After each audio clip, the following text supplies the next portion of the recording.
সবই মন Krishna পদার বিন্দয় বাচাংসি Vaikuntha গুণানুবর্ণনে। You engage your talking about Srimad Bhagavatam, Bhagavad Gita, Vaikuntha. You engage your talking on the subject matter of Krishna. Take up this message directly and engage like that. Bachangsi Vaikuntha Gunanuvarnane. वाचांसि Vaikuntha गुणानुवर्णने। Kunj Bihari जय गोपीजन वल्लभ गिरिवरधारी यशोदानंदन व्रजजनरञ्जन यमुनातीरावनचारी यमुनातीरावनचारी जय राधा माधव कुंज बिहारी श्री कृष्ण चैतन्य प्रभु नित्यानंद श्री अद्वैत गदाधर श्रीवासादि गौर भक्तवृंद। हरे कृष्णा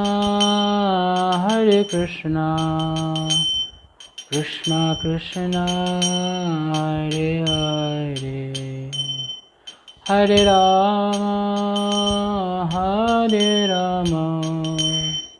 राम राम हरे हरे हरे कृष्णा कृष्णा कृष्णा हरे हरे हरे राम राम राम हरे हरे। जय राधा माधव जय राधा माधव राधा माधव जय राधा माधव। जय जय प्रभुपाद प्रभुपाद प्रभुपाद प्रभुपाद जय जय गुरुदेव गुरुदेव गुरुदेव गुरुदेव।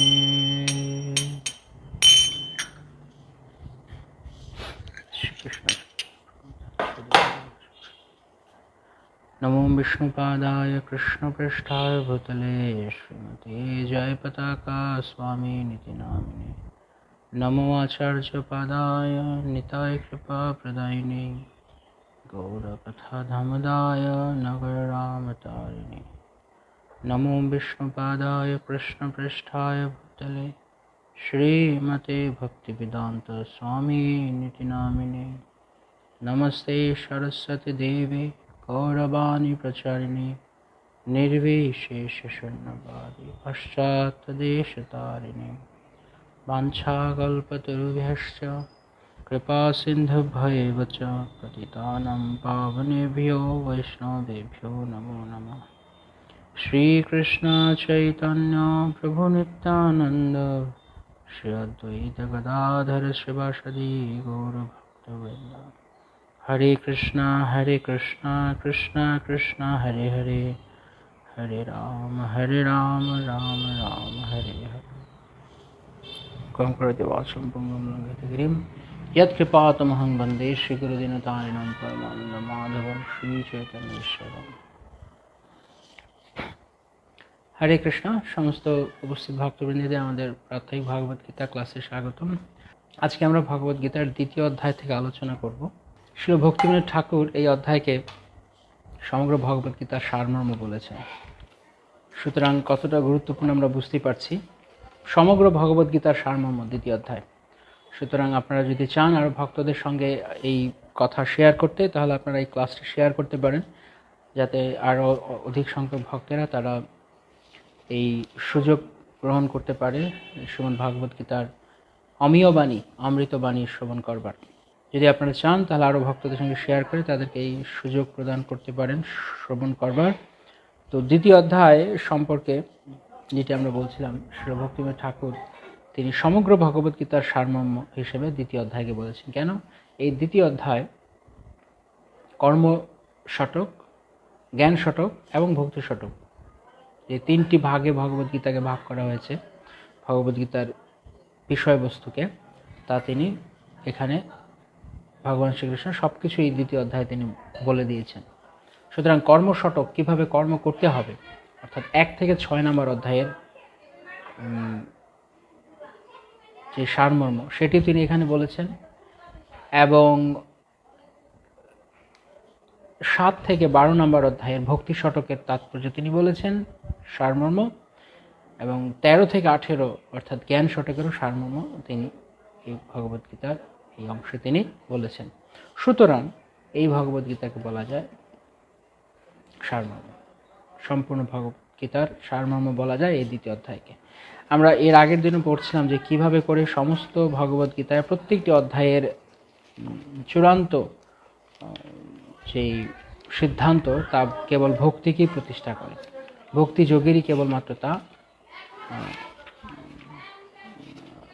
মহত্ব, ভক্তিযোগের মাহাত্ম্যকে তা স্থাপন করছে। যেমন আমরা দ্বিতীয় অধ্যায়ে দেখি, দ্বিতীয় অধ্যায়ের শেষের অংশটি, সেখানে 54 থেকে 72 নম্বর শ্লোকের যে সিদ্ধান্ত, একেবারে 72 নম্বর শ্লোকে ভগবদ্গীতার এই দ্বিতীয় অধ্যায়ে,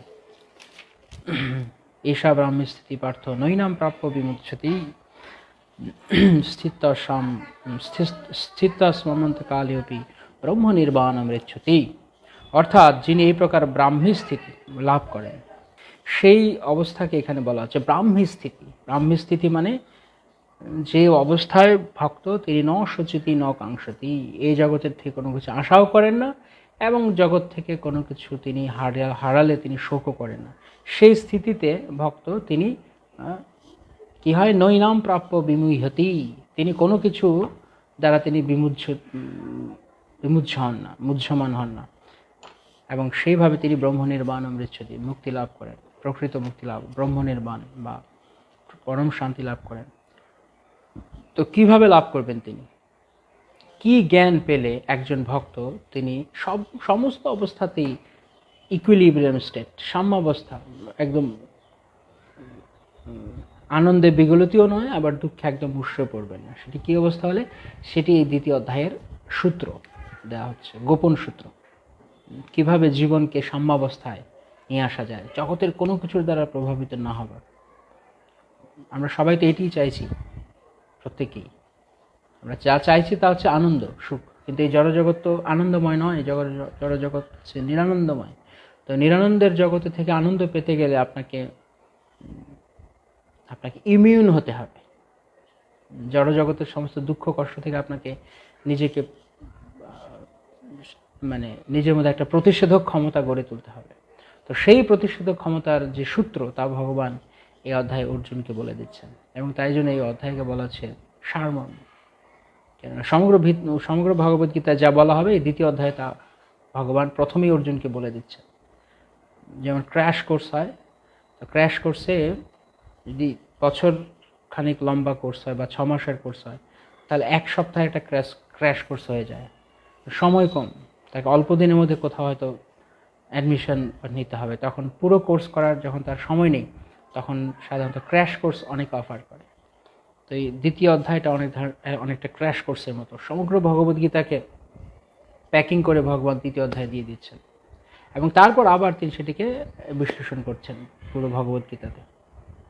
প্রকৃতপক্ষে যারা গ্রন্থকার যারা গ্রন্থ রচনা করেন, তো যারা গ্রন্থকার তারা সাধারণত গ্রন্থ লেখার এই হচ্ছে নিয়ম, প্রথমে ভূমিকা থাকতে হবে এবং সেই ভূমিকাতে মঙ্গলাচরণ থাকে, তারপর ভূমিকা থাকে, এবং সেই ভূমিকাতে সমস্ত গ্রন্থে সে কী আলোচনা করতে চাইছে তা তিনি প্রথমে দিয়ে দেন, দিয়ে দেওয়ার পর সংক্ষেপে এরপর তিনি সেটিকে বিস্তারিত করেন। যেমন আমরা চৈতন্য চরিতামৃতে তো দেখতে পাই যে সূত্রাকারে কৃষ্ণদাস কবিরাজ গোস্বামী তিনি সমগ্র চৈতন্য চরিতামৃতে আলোচনা সূত্রাকারে তিনি দিয়ে দিয়েছেন। আবার সেই একই বস্তুকে তিনি পুরো চৈতন্য চরিতামৃতে তিনি বিশ্লেষণ করেছেন। এটি হচ্ছে প্রকৃতরূপে গ্রন্থের লিখার নিয়ম।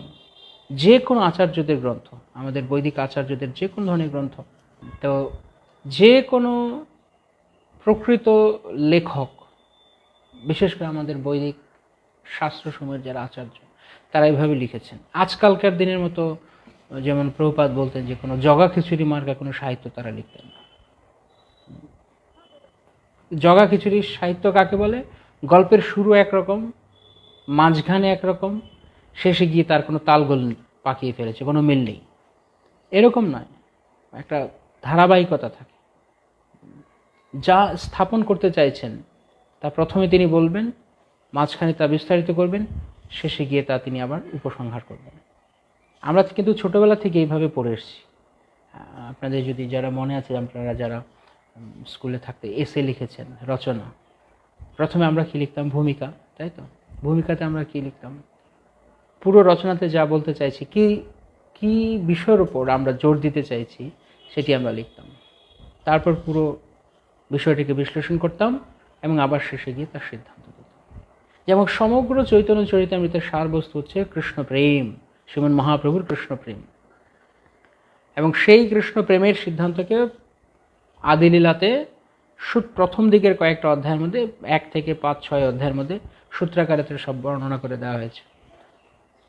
যেমন বলা হচ্ছে, এই বন্যায় যে না ভাসে সেই জীব ছাড়, কোটি কল্পে তার নাহিক নিস্তার, চৈতন্য অবতারে বহে প্রেমামৃত বন্যা, স্ত্রী যুবা বৃদ্ধ ভাসে পৃথিবী হইলা ধন্যা।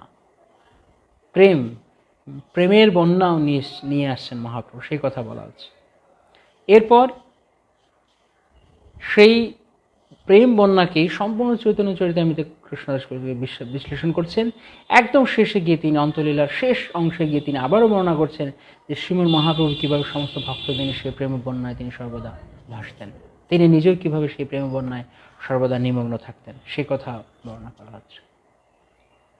তো ভগবদ্গীতাও এইভাবে প্রথম অধ্যায়টি যেটি, সেটি হচ্ছে ব্যাকগ্রাউন্ড, বিষাদযোগ। প্রকৃতপক্ষে ভগবদ্গীতা শুরু হয়েছে, গীতার জ্ঞান শুরু হয়েছে 2য় অধ্যায় থেকে, আর গীতার জ্ঞান বলতে গেলে শেষ হয়ে গেছে 7দশ অধ্যায়ে।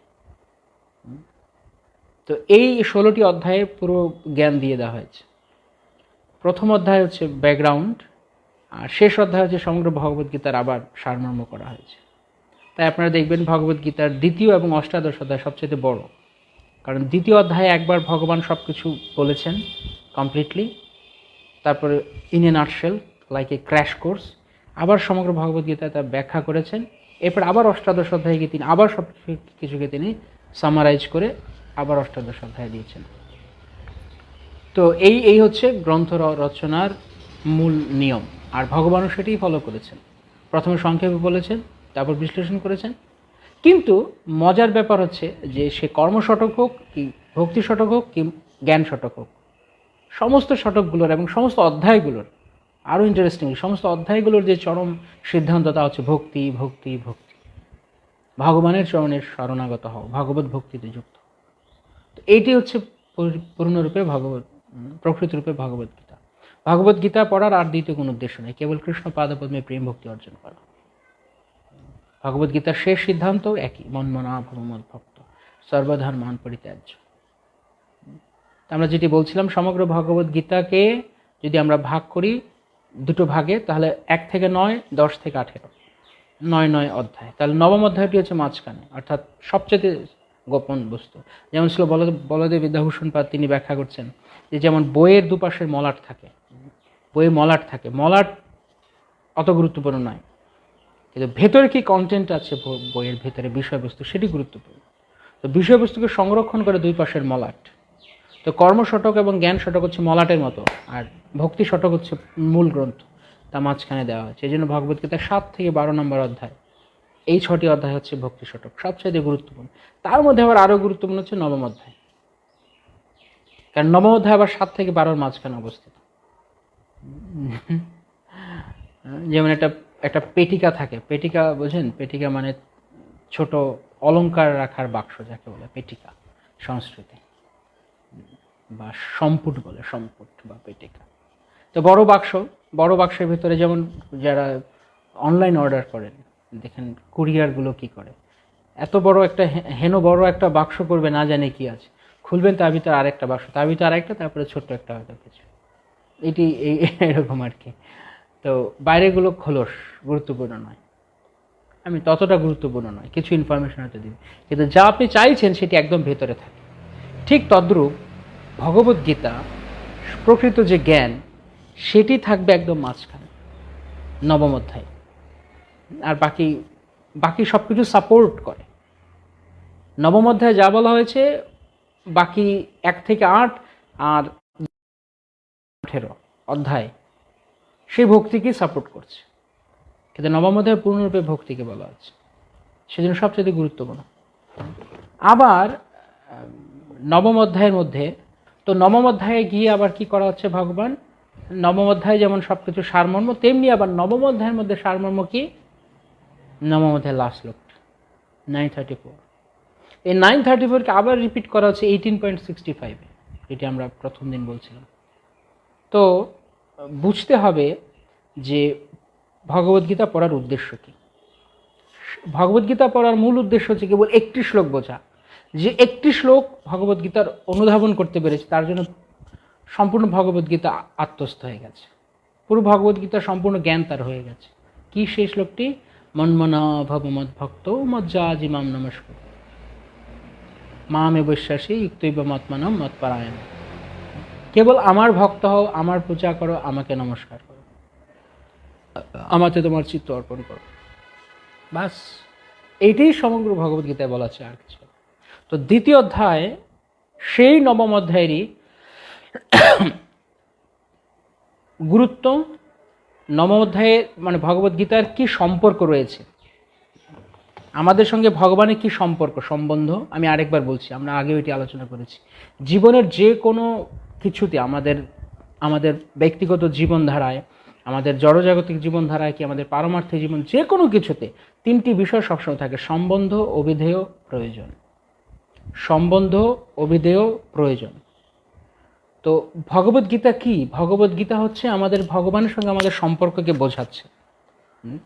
যে যেমন আমরা প্রথম দিন আলোচনা করছিলাম, কার কার মনে আছে প্রথম ক্লাসে, ভূমিকা ক্লাসে আমরা আলোচনা করছিলাম রিয়ালিটি, কারো মনে আছে? মনে থাকলে এখানে কমেন্ট করুন। রিয়ালিটি, ভগবদ্গীতা রিয়ালিটি মানে বাস্তবতা, বাস্তবতাই জীবন, আর ভগবদ্গীতা হচ্ছে রিয়ালিটি, ভগবদ্গীতা হচ্ছে আমাদের জীবন। তো সেই প্রেক্ষিত থেকে যদি আমরা আসি, যে ভগবদ্গীতা প্রথমে আমাদেরকে সেই উপলব্ধিটি দান করছে কি, আমি কে, ভগবানকে, তার সাথে আমার কি সম্পর্ক, সেটি আমরা ভগবদ্গীতাতে পাচ্ছি। তারপর আবার আমরা ভগবদ্গীতার সঙ্গে, ভগবানের সঙ্গে আমাদের সম্পর্ক জানলাম, সম্পর্ক জানার পর এবার ভগবানের কাছে, যেহেতু আমি জানলাম যে ভগবান আমার পিতা, আমি তার পুত্র, তো পুত্র যেহেতু আমি, সুতরাং পুত্রের সাথে পিতার সম্পর্ক কি, পুত্র পিতার মধ্যে এক্সচেঞ্জটা কি, ভালোবাসা, রাইট? তো সেই ভালোবাসা আমরা অর্জন করতে চাইছি, প্রেম অর্জন করতে চাইছি, তাহলে সম্বন্ধ হলো। তো সম্বন্ধ হওয়ার পর কি হবে, প্রয়োজন, প্রেম। তারপর প্রয়োজন হলো প্রেম, আর সেই প্রেমকে স্থাপিত করতে, প্রেমকে লাভ করতে হলে আমরা যা যা করবো তার নাম হচ্ছে অভিদেহ। এটা অনেকটা, অভিদেহ হচ্ছে একটা ব্রিজের মতো, ব্রিজ, যেমন ব্রিজ এই পার থেকে ওই পারে কানেকশন করে, সম্পর্ক করে। তো এই অভিদেহটি হচ্ছে একটা ব্রিজ, যেটি কি করছে, আমাকে প্রেম, আমার গন্তব্য পেতে সাহায্য করছে। তো গন্তব্য আমি আগে তো জানতে হবে আমি আমার গন্তব্যটি কি, সেই যে জানা যে গন্তব্যটি কি, তার নাম হচ্ছে সম্বন্ধ, ভগবান। তো ভগবদ্গীতায় সম্পর্ককে বোঝানো হচ্ছে কি, প্রথমেই সম্পর্ক এস্টাবলিশ করে দেওয়া হচ্ছে দ্বিতীয় অধ্যায়, যখন ভগবান এই অধ্যায়ে ব্যাখ্যা করবেন যে তুমি হচ্ছে শাশ্বত চিরন্তন আত্মা, তাই তোমার কর্তব্য হচ্ছে সর্বদা পরমাত্মার বা পরম ব্রহ্মের নির্দেশ অনুযায়ী চলা। এই হচ্ছে আমাদের সঙ্গে সম্পর্ক। সেই সম্পর্কটি যা করছে তাও আবারই এই ভগবদ্গীতাতেই বলে দেওয়া হচ্ছে, সেটি আমরা এই রিয়ালিটি ক্লাসে আলোচনা করছিলাম, যে সম্পর্ক বোঝাটি হচ্ছে রিয়েলাইজেশন থাকছে, তারপর কি থাকছে, আরও এলিজিবিলিটি থাকছে, অ্যাবিলিটি থাকছে, তারপরে থাকছে টেস্ট থাকছে। আপনাদের হয়তো অনেকের হয়তো মনে আছে। হ্যাঁ, এতে অ্যাবিলিটি। তো ভক্তিযোগ, কর্মযোগ, জ্ঞানযোগ সব কিছুই ভগবান এখানে বলে দিচ্ছেন এই ভগবদ্গীতাতে, এবং দ্বিতীয় অধ্যায়ে তার তিনি সামারি করছেন। তো কি হলো, যে কি আমরা বলছিলাম, যেমন ভগবানের সাথে আমাদের সম্পর্কটি যে আমরা যে ঠিক একটু স্থূল জড় উদাহরণ দিয়ে বুঝতে চাই। যেমন কোনো, সেদিন আমি দুবাই এর ক্লাসে এই কথাটি বলছিলাম, দুবাইয়ের চৈতন্য চরিতামৃত ক্লাসে, যে যখন বিয়ে হয়, তো বিয়ের আগে কি করে, সম্পর্ক হয়। তো সেই সম্পর্ককে কি বলে, সম্বন্ধ। তো কি হচ্ছে, প্রথমে যখন বিবাহ হয়, বিবাহ হওয়ার আগে স্ত্রী মেয়ে পক্ষ এবং ছেলে পক্ষ তাদের মাঝখানে সম্পর্ক হয়, আলোচনা চলে। তো সেটিকে কি বলে, যখন আলোচনা চলে তখন অনেকে জিজ্ঞেস করে কি খবর, বিয়ে ঠিক হলো, পাকাপাকি হলো? না না, এখনো সম্বন্ধ চলছে। তাই তো, এইটা তো বল, এখনো সম্বন্ধ চলছে, মানে এখনো সম্পর্ক গঠনের পর্যায়ে চলছে। তো সেই সম্বন্ধ হচ্ছে দুজন দুজনকে জানা, দুই পক্ষ দুজন দুজনকে জানা। তো ভগবান কে, আমি কে, ভগবানের সঙ্গে আমার কি সম্পর্ক, এই যে জানা, এটি হচ্ছে সম্বন্ধ জ্ঞান। এই সম্বন্ধ জ্ঞান আমরা ভগবদ্গীতা থেকে পাচ্ছি। তো এই সম্বন্ধ যখন স্থাপন হবে তখন কি হয়, মেয়ে পক্ষ এবং ছেলে পক্ষ সম্বন্ধ স্থাপিত হলো। এবার সম্বন্ধ স্থাপিত হওয়ার পর বিয়ে আয়োজন করতে শুরু করে, কেনাকাটা, যজ্ঞ মণ্ডপ মানে বিয়ের মণ্ডপ, আত্মীয় স্বজন ইনভিটেশন করা, বিয়ের আয়োজন করা, বিবাহ প্রক্রিয়া, এই পুরোটা, এই সম্পূর্ণ প্রসেসটাকে বলা হচ্ছে অভিধেয়। সম্পর্ক জোড়ার যে প্রসেসটা, জোড়া দেওয়ার যে প্রসেসটা, জুড়ে দেওয়ার, এটা হচ্ছে অভিধেয়। প্রয়োজন কি, পরস্পরকে ভালোবাসা বা তাদের দাম্পত্য জীবনকে এগিয়ে নিয়ে যাওয়া, সেটি হচ্ছে প্রয়োজন।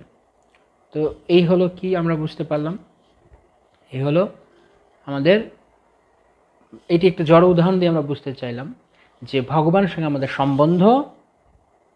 সম্বন্ধ হওয়ার পর, সম্বন্ধ যখন হয়ে গেল তখন কিভাবে সেই সম্বন্ধকে আমরা প্রকৃত রূপ দান করতে পারি, অর্থাৎ সম্বন্ধ কি, পিতা পুত্র, ভালোবাসা। তো সেই ভালোবাসা কিভাবে অর্জন করতে পারি, সেটি হচ্ছে অভিধেয়। আর সেই অভিধেয় যখন আমাদের হয়ে গেল তখন আমরা ভগবত প্রেম, ভগবানের সাথে এষা ব্রাহ্মীস্থিতি পার্থ, পরমেশ্বর ভগবানের শুদ্ধ ভক্ত হওয়া, মন্মনা ভব মদ ভক্ত। ভগবানের চিত্ত অর্পণ করা হচ্ছে আমাদের প্রয়োজন, ভগবানের চিত্ত অর্পণ করা। আর তার উপায় কি, মদ ভক্ত মদ জাজি মাং নমস্কুরু, এটা হচ্ছে আমাদের অভিধেয়। আর প্রয়োজন কি, সত্যম তে প্রতি জানি প্রিয়সী মে মাম এবশ্য শ্রীযুক্ত মাত্মানাং মৎপরায়ণ, অবশ্যই তুমি আমাকে লাভ করবে। তাহলে সমগ্র ভগবদ্গীতায় সম্বন্ধ, অভিধেয়, প্রয়োজন উল্লেখ করা হলো। আবার নবম অধ্যায়ে গিয়ে সম্বন্ধকে আবারও বলা হলো। যদি নবম অধ্যায় যদি কেউ ভালো করে পড়ে তাহলে সেখানে সম্বন্ধ পাচ্ছেন, অভিধেয় পাচ্ছেন, প্রয়োজনও পাচ্ছেন। আবার নবম অধ্যায়ের মধ্যে একটা শ্লোকে আবার সম্বন্ধ, অভিধেয়, প্রয়োজন তিনটি আছে। ভগবানের সঙ্গে আমাদের সম্পর্ক আছে, আমরা ভগবানের ভক্ত। ভগবানকে কিভাবে আমরা সে ভক্তিকে অর্জন করতে পারি, মজ্জাজি মাম নমস্কার। আবার প্রয়োজনও রয়েছে কি, যুক্তৈব মাত্মানাম মৎপরায়ণ মামে বিশ্বাসী, তুমি আমাকে প্রাপ্ত হবে। তাহলে সম্বন্ধ, অভিধেয়, প্রয়োজন তিনটি আমরা পাচ্ছি। তো এইভাবে সেই সারমর্ম ভগবদ্গীতা নবম অধ্যায়ে দিয়ে দেওয়া হচ্ছে। এবার আমরা দ্বিতীয় অধ্যায় থেকে দেখব। তো আমরা এখন দেখব যে দ্বিতীয় অধ্যায়কে যদি আমরা একটু গ্রুপ করি, যে দ্বিতীয় অধ্যায়তে কেমনভাবে আছে। তো আমি দ্বিতীয় অধ্যায়টিকে কয়েকটা ভাগে ভাগ করেছি। যেমন আপনারা দেখতে পাবেন দ্বিতীয় অধ্যায়ে রয়েছে প্রথম 1 থেকে 10 নম্বর শ্লোকে আমরা দেখব যে প্রথম অধ্যায়ে আমরা কি দেখেছি, অর্জুন বিষাদগ্রস্ত, অর্জুনের মাথা খারাপ হয়ে গেছে, অর্জুন কি করবে, কিং কর্তব্য বুঝতে পারছে। সো অর্জুন প্রথম 1 থেকে 10 নম্বর শ্লোকে তিনি আত্মসমর্পণ করবেন। এই আত্মসমর্পণ প্রক্রিয়া প্রথম 10টি শ্লোকে আলোচনা করা হচ্ছে। 11 থেকে 30 নম্বর শ্লোকে ভগবান জ্ঞানের কথা বলছেন, যে জ্ঞানের দ্বারা, প্রকৃত জ্ঞানে স্থিত হয়ে তুমি যুদ্ধ করো অর্জুন। 11 থেকে 30 নম্বর শ্লোকে সেখানে তিনি জ্ঞান দান করছেন যে আত্মার কখনো মৃত্যু হয় না, আর তাই তুমি দেহকে বাঁচিয়েও রাখতে পারবে না, কারণ আত্মার সময় মতো আত্মা দেহ ছেড়ে চলে যাবেই, আর আত্মার দেহ থেকে চলে যাওয়া মানে দেহের মৃত্যু, কিন্তু আত্মার কিছু হয় না। তাই প্রকৃত জ্ঞানেও স্থিত হওয়ার জন্য এবং যুদ্ধ করো, সেই জ্ঞান তিনি দিয়েছেন। তারপর তৃতীয় ভাগে 31 থেকে 38 নম্বর শ্লোকে ভগবান অর্জুনকে বলছেন, তুমি যদি শাস্ত্র যুক্তিতে যুদ্ধ নাও করো, তুমি যদি শাস্ত্র যুক্তি মেনে প্রকৃত জ্ঞানে স্থিত হয়ে যুদ্ধ নাও করো, তারপরও তোমার যুদ্ধ করা উচিত, কেননা কর্মকাণ্ডের বিচারেও তোমার যুদ্ধ করা উচিত, জাগতিক লাভ ক্ষতির বিচার করলেও তোমার যুদ্ধ করা উচিত। কর্মকাণ্ডের ভিত্তিতে যে যুদ্ধ করার ভগবান অনুপ্রেরণা দিচ্ছেন সেটি আছে 31 থেকে 38 নম্বর শ্লোক। এরপর 39 থেকে 53 নম্বর শ্লোকে ভগবান বুদ্ধিযোগের স্তরে যুক্ত হয়ে তিনি যুদ্ধ করতে বলছেন অর্জুনকে। সেখানে তিনি বলছেন যে কোনো ফলের আশা করো না, নিষ্কাম কর্মযোগ করো, এবং ফলের আশা না করে তাহলে তুমি কর্মফল থেকে মুক্ত হতে পারবে এবং সেইভাবে তুমি যুদ্ধ করতে পারবে। এবং তারপর পঞ্চম, একদম 5 নম্বর অংশে গিয়ে, পঞ্চম ভাগে গিয়ে 54 থেকে 52 নম্বর শ্লোকে তিনি অর্জুনকে বলছে তুমি স্থিতপ্রজ্ঞ হও, স্থিতপ্রজ্ঞ হয়ে যুদ্ধ করো, প্রকৃত চেতনায় অধিষ্ঠিত হও, এবং তখন তুমি কোনো কিছুর দ্বারা আর কি বলে প্রভাবিত হবে না। সেই স্তরে থেকে তুমি যুদ্ধ করো, স্থিতপ্রজ্ঞ বা সমাধি স্তরে যুদ্ধ করো। সমাধি স্তরে যুদ্ধ করা যায়, কি মনে হচ্ছে? চমৎকার বিষয় না? কেউ সমাধিতে আছে কিন্তু সে যুদ্ধ করছে। শুদ্ধ ভক্তি 54 থেকে 72 নম্বর শ্লোকে শুদ্ধ ভক্তির কথা বলছে, অর্থাৎ যেটি বললাম সমগ্র ভগবদ গীতার সারমর্ম দিয়ে দিয়েছেন ভগবান। কর্মযোগের কথাও বলেছেন, জ্ঞানযোগের কথাও বলেছেন, আবার ভক্তিযোগের কথা বলছেন। তো ভগবান বলছেন সমাধি স্তরে তুমি যুদ্ধ করো। তার মানে দাঁড়াচ্ছে যে আমরা সমাধিতে থেকেও যুদ্ধ করতে পারি। কারা কারা সমাধির স্তরে থেকে যুদ্ধ করতে চান, মানে জীবন চলতে চান কিন্তু পূর্ণরূপে কৃষ্ণ ভাবনায় মগ্ন হয়ে থাকে সমাধির স্তরে, সেই জ্ঞান এই ভগবদ গীতায় ভগবান শ্রীকৃষ্ণ দিয়েছেন। শ্রীমদ্ ভগবদ গীতা কি জয়। সমাধি স্তরে থেকে, অর্থাৎ তিনি সবকিছুই করছেন কিন্তু তিনি নির্লিপ্ত, এবং তিনি পূর্ণরূপে কৃষ্ণ ভাবনায় তন্ময়। তার পারফেক্ট এক্সাম্পল শিল প্রভুপাদ তিনি পূর্ণরূপে কৃষ্ণ ভাবনায় স্থিত হয়েছেন, সমাধিমগ্ন থাকতেন সবসময় কৃষ্ণ ভাবনায়, কিন্তু তিনি তার মতো বিজনেসম্যান মনে হয় পৃথিবীতে কেউ নেই। এত বড় বিজনেস আর কেউ করতে পারেনি কখনো। মাত্র 10 বছরে ইনভেস্টমেন্ট কত? 40 টাকা। 10 বছরে 40 টাকা ইনভেস্ট করে তিনি 40,000 কোটি টাকার মালিক হয়ে গেছেন। প্রভুপাদের বিজনেস, যারা বিজনেস বুঝতে চায় বাইরের থেকে চিন্তা করলে, কিন্তু প্রকৃতপক্ষে প্রভুপাদ কি ইনভেস্ট করেছেন? নিজের ঐকান্তিকতা এবং গুরুদেবের প্রতি তার অবিচল, গুরু বাক্যের প্রতি তার অবিচল দৃঢ় বিশ্বাস, শ্রদ্ধা, সেটি ছিল প্রভুপাদের ইনভেস্টমেন্ট। প্রভুপাদ কোনো নামি দামি পণ্ডিত হতে বা কোনো খ্যাতিমান, কোনো 2 পয়সার হাততালি পাওয়ার জন্য আমেরিকা গিয়ে কিছু লেকচার দিয়ে চলে আসেননি। প্রচুর লোক রয়েছে এরকম গিয়ে 2-4টা লেকচার দিয়ে তারা চলে এসেছে আর মনে করছে আমরা অনেক কিছু করে ফেলেছি। জায়গা তাদের মূর্তি স্থাপন হয়, তারপর কাকে সেখানে মলমূত্র ত্যাগ করে, তারা অনেক বড় নামি দামি। প্রভুপাদ এরকম নন। প্রভুপাদ জগৎকে নাড়া দিয়ে গেছেন, সারা বিশ্বকে আলোড়িত করেছেন। শিল প্রভুপাদ অন্ধকার নোংরা বিষ গর্তে পড়ে আছে এমন ব্যক্তিকে টেনে তুলে এনেছিল প্রভুপাদ। তিনি কৃষ্ণ প্রেমের সুপক্ক অমৃত ফল তিনি আস্বাদন করিয়েছেন, যে ফল ভক্তের এখন মুহুরহু রসিকা ভুবি ভাবুকা, তারা সর্বদা সেই ফল গ্রহণ করছে। সবচাইতে নিচুকে, সবচাইতে পতিতকে তিনি পতিত পাবন করে দিয়েছেন। শিল প্রভুপাদ। সবচাইতে হতভাগাকে তিনি মহাভাগ্যবান করে দিয়েছেন, সবচাইতে দুষ্টকে তিনি আদর্শ করে দিয়েছেন।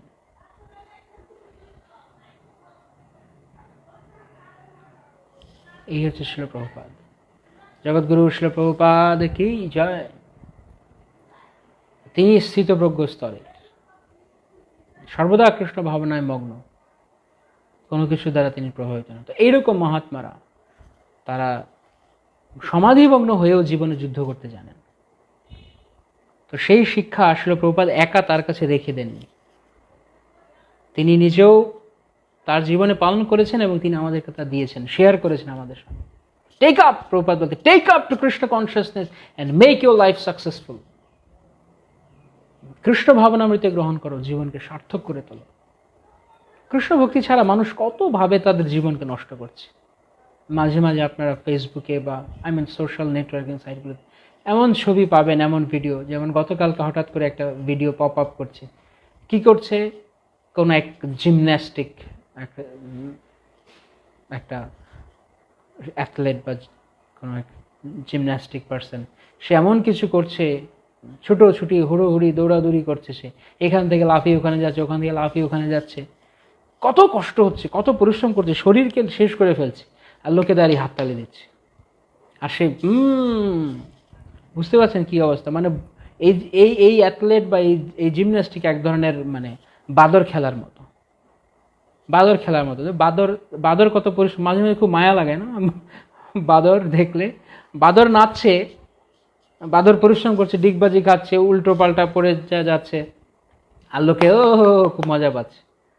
খাটছে বাদর আর পয়সা পাচ্ছে বাদরের মালিক, আর বাদর মজা পাচ্ছে, ও আমাকে দেখে সবাই হাততালি দিচ্ছে।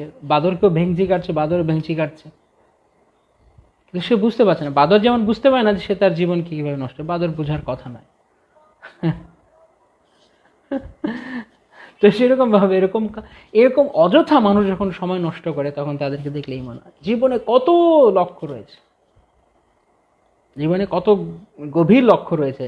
মানব জীবন পশু পাখির মতো নষ্ট করার জন্য নয়, এই জীবনকে ফুললি ভগবানের সেবা যুক্ত করার জন্য। এই একটা সুযোগ, আর সে একটা সুযোগে সে ডিগবাজি খাচ্ছে। আরে ডিগবাজি তো পশু পাখিতেও খায়, পাখিতে খায় কিনা জানি না, পশুরা খায় ডিগবাজি, বানরের মতো। আমাদের কি ডিগবাজি খাওয়া কাজ? এইসব করে আমাদের জীবন নষ্ট করা কাজ? প্রভুপাদের জন্য সকালবেলা মর্নিং ওয়াকে যখন বেরিয়েছে, তখন দেখছে কেউ কেউ গল্ফ খেলছে। প্রভুপাদ বলছে কি করছে? এক শিষ্য বলছে প্রভুপাদ গল্ফ খেলছে। বলে সে তো দেখতে পাচ্ছি, কিন্তু কি করছে? বলছে প্রভুপাদ গল্ফ খেলছে। বলছে they are simply wasting their human form of life. তখন প্রভুপাদের দুই চোখে জল এসে গেছে, বলতে বলতেছে কত দুর্লভ এই মনুষ্য জীবন, সেই সুযোগকে তারা কিভাবে নষ্ট করছে। গল্ফ খেলে, any kind of frivolous activities, কোনো মানে নেই এগুলো জীবনের। সময়ের কত মূল্য, আর বসে বসে গল্ফ খেলছে, তাও আবার বৃদ্ধাবস্থায়। ইউজুয়ালি মানুষ রিটায়ার্ড করার পরে গল্ফ খেলে, কোনো কাজ নেই, বসে বসে গল্ফ খেলা, যখন কিনা ভগবত সেবা করার সময়। তো কিভাবে মানুষ তাদের জীবনকে নষ্ট করছে। জীবের দরদ দুঃখী শিল প্রভুপাদ সমগ্র বিশ্বের জীবের দুর্দশা দেখে শিল প্রভুপাদের হৃদয় অনুকম্পা পরায়ণ হয়েছে। তাই প্রভুপাদ বৃন্দাবন ধামে থাকতে পারেন, উনি বেরিয়ে এসছেন। জগৎগুরু শিল প্রভুপাদ কি জয়। তিনি থাকেনি বৃন্দাবনে, তিনি নিজের স্বার্থের কথা চিন্তা না করে জগৎ কল্যাণের জন্য নিজের জীবনকে উৎসর্গ করেছেন। যে মানুষকে প্রভুপাদ বলছেন, আমি যদি না যাই, তাহলে লোক কিভাবে প্রকৃত পথের সন্ধান পাবে। তাই আজকে আমরা যা পাচ্ছি তা কেবল শিল প্রভুপাদের দয়া। শিল প্রভুপাদ যে রাজত্ব বানিয়ে দিয়ে গেছে, সেই রাজত্বে আমরা সবাই আনন্দ ফুর্তি করছি কৃষ্ণ ভাবনা। প্রভুপাদের একমাত্র উদ্দেশ্য ছিল সারা জগতের লোক কৃষ্ণ প্রেমে মগ্ন হয়ে যাক। যেমন মহাপ্রভু বলছেন, একেলা মালাকার আমি কাহা কাহা যাব, একেলা বা কত ফল পারিয়া বিলাব। একলা পারিয়া দিতে হয়, একলা তুলিয়া দিতে হয় পরিশ্রম, কেহ পায় কেহ না পায়, মনে রহিল ভ্রম। ঠিক সেই ভাব, একদম প্রচারকের সেই ভাব থাকতে হবে শ্রী চৈতন্য মহাপ্রভুর মতো। আমি একলা মালাকার, আমি কত ফল তুলব, কি ফল? প্রেম ফল, যেই ফল মানুষের জীবনকে ধন্য করে দিতে পারে। কারা কারা প্রেম ফল চান? এই গৌর প্রেমের, কৃষ্ণ প্রেমের প্রেম ফল কারা কারা চান? হরি বল, হরি বল, হরি হরি বল। নিত্যানন্দ প্রভু বলছেন কেবল হরিধ্বনি করো। কুরু হরি হরি ধান মনীষম যথেষ্টম রে ভ্রাত, কুরু হরি হরি ধান মনীষম ততব সংসারাম বুধি তরণদায় মহিলা। তোমরা কেবল হরিনাম করো, বাকি সব কাজ আমার। হরি বল, হরি বল, হরি বল, হরি বল। সর্বদা শুধু হরি হরি করো, হরি হরির ধ্বনি করো, বাকি আমি তোমাদেরকে পার করে দিচ্ছি। এত সিম্পল, এত সুলভ, এত এত সরল সুযোগ আর কখনো হয় না। তাই নিত্যানন্দ প্রভু হচ্ছে দয়ার অবতার, দয়ার ঠাকুর নিত্যানন্দ।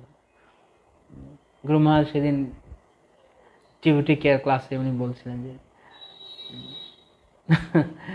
যে মহাপ্রভু হচ্ছে প্রেমাবতার, আর নিত্যানন্দ প্রভু হচ্ছে দয়াবতার। তো প্রেম পেতে গেলে আগে দয়া করতে হবে কাউকে। তাই নিত্যানন্দের চরণে শরণ গ্রহণ করুন, তাহলে মহাপ্রভু প্রেম দান করবে। তাই সেই গৌর নিত্যানন্দের করুণাকে শ্রীল প্রভুপাদ তিনি মূর্ত প্রতীক সেই করুণার, বা ভক্তি সিদ্ধান্ত সরস্বতী ঠাকুর যেমন তার প্রণামন্ত্রে বলা হয় যে নমস্তে গৌরবাণী শ্রীমূর্তে দিনতারে, গৌরবাণীর তিনি মূর্ত প্রকাশ। সেরকম শ্রীল প্রভুপাদ তিনি তিনি পাশ্চাত্য দেশ তারিণী। যদি আমরা ভাবতে পারি না আমরা এখানে বসে আছি, তো আমরা মজায় আছি, তাই আমরা বুঝতে পারছি না। যদি প্রভুপাদ পাশ্চাত্য দেশে না যেতেন এবং না গিয়ে যদি ইসকন যদি প্রতিষ্ঠা না হতো, এবং তাহলে আজকে আমরা যে জায়গাতে আছি সেখান থেকে আমরা কিছুই বুঝতে পারছি না যে আমরা কি সুযোগ পেয়েছি। কারণ এই যে সমস্ত শূন্যবাদী এবং মায়াবাদীদের অত্যাচারে আমরা শেষ হয়ে যেতাম। ভারতবর্ষকে গ্রাস করে ফেলেছি ভক্তি সিদ্ধান্ত সরস্বতী ঠাকুর এবং শ্রীল প্রভুপাদ। এই মায়াবাদের করাল গ্রাস থেকে আমাদের রক্ষা করেছে। মায়াবাদ এত জটিল, এবং মায়াবাদ এমন বিভ্রান্তিকর যে কাউকে নষ্ট করে দিতে পারে। আর সবচেয়ে জঘন্যতম জিনিস হচ্ছে মায়াবাদ, কারণ নিজেকে ভগবান মনে করা। পাপী তাপির চেয়েও খারাপ মায়াবাদীরা। পাপী তাপি নিজেকে ভগবান মনে করে না, যাচ্ছে তাই করে, ইন্দ্রিয় সুখ ভোগ করতে চায়। কিন্তু মায়াবাদ হচ্ছে সবচাইতে চরম ফাঁদ। তাই চৈতন্য চৈতামৃতে বলা হচ্ছে প্রাকৃত করিয়া বিষ্ণু কলেবর, বিষ্ণু নিন্দা আর নাহি ইহার উপর। এবং জীবের অধঃপতনের সবচেয়ে বড় চরম ফাঁদ হচ্ছে মায়াবাদ। তাই এই মায়াবাদ থেকে উদ্ধার করার জন্য শ্রীল প্রভুপাদ শূন্যবাদী এবং নির্বিশেষবাদীদের তিনি কচুকাটা করেছেন। প্রভুপাদ প্রায় সময় বলতেন এই কথা যে আমার এই জগতে আবির্ভাবের কারণ দুটো কারণ। একটা হচ্ছে আমি সমস্ত মূর্খ সায়েন্টিস্টদেরকে, আমি যে সমস্ত মূর্খ বৈজ্ঞানিকেরা ভগবান অস্তিত্বকে স্বীকার করেন, আমি তাদেরকে কচুকাটা করতে এসেছি। আর মায়াবাদীদের আমি পরাস্ত করতে এসেছি। সায়েন্টিস্টরা হচ্ছে শূন্যবাদী, ভগবান মানে না। আর মায়াবাদীরাও এক ধরনের শূন্যবাদী বলা যায়। মায়াবাদম অসৎ শাস্ত্রম প্রচ্ছন্ন বৌদ্ধম উচ্চতে ময়ৈব বিহিতানাম দেবীম কলো ব্রাহ্মণ মূর্তি না। মহাদেব তিনি স্বয়ং কথা বলছেন, ভগবান তাকে প্রেরণ করেছেন, তাতে তার দোষ নেই, শঙ্করাচার্যের দোষ নেই, কারণ তিনি তো ঈশ্বরের আজ্ঞা পালন করেছেন মাত্র। মহাদেবকে ভগবান বলেছেন যে তুমি যাও, গিয়ে সবাইকে মায়াবাদ দর্শন প্রচার করো। তখন সময়ের প্রয়োজনে দরকার ছিল, কারণ বৈদিক সিদ্ধান্ত তখন বৌদ্ধবাদের প্রচণ্ড পরাক্রমে তখন মায়াবাদকে আনতে হতো, কারণ সরাসরি কেউ তখন ভগবত ভক্তিকে গ্রহণ করতো না। তাই ধীরে ধীরে তাদেরকে বেদ অনুগামী করার জন্য মায়াবাদকে নিয়ে আসা হয়েছে। তো যারা ভাগ্যবান তারা মায়াবাদের দ্বারা প্রভাবিত হবে না, যারা দুর্ভাগা তারা প্রভাবিত হবে। তো সেই জায়গা থেকে যখন সর্বত্র, শুধু ভারতবর্ষে নয়, এবং ভারতবর্ষে মায়াবাদীরা তারা আবার পাশ্চাত্যে গেছে, বড় বড় নাম করা, লাল কাপড় পরা, অনেক সুন্দর সুন্দর ড্রেস আপ করে, ভালো দু চারটে ভালো ইংলিশ বলি আওড়াতে পারে, তারা আবার ওখানে গিয়ে বিভিন্ন কনফারেন্স করেছে, মহাসম্মেলন করেছে, লেকচার দিয়েছে, তো মানুষ তাদেরকে গ্রহণ করেছে। কিন্তু তার আদতে মায়াবাদী, কেননা ভগবানকে স্বীকার করে না। তারা ভগবানকে স্বীকার না করে বিভিন্ন ভ্রান্ত কথা বলে সনাতন ধর্মকেও পচিয়েছে, কোনোভাবেই উন্নত করেনি। সনাতন ধর্মের যে আসল আদর্শ তাকে মাটি চাপা দিয়ে কতগুলো বোগাস ফিলোসফি দাঁড় করিয়েছে। আর প্রভুপাদ প্রায় সময়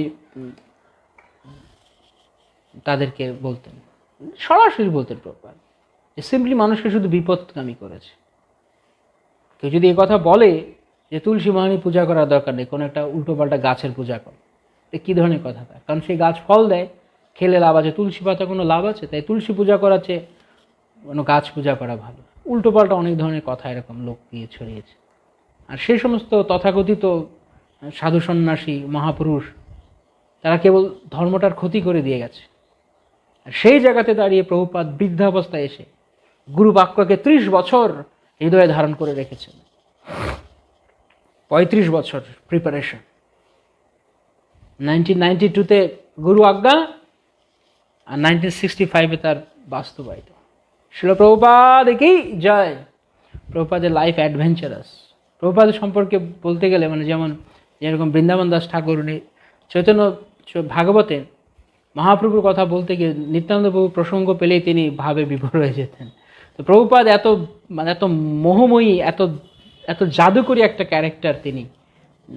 তার যেই অসাধারণ ভক্তি, যে ভাব, এবং ভগবানের প্রতি, গুরু বাক্যের প্রতি তার যে দৃঢ়তা, এবং তার যে কি ক্যারিশমা প্রভুপাদ দেখিয়েছেন শ্রী গুরুদেবের কৃপায়, সে কথা বলতে গেলে অনেকেই ভক্তরা তারা সেদিকে তারা চলে যায়।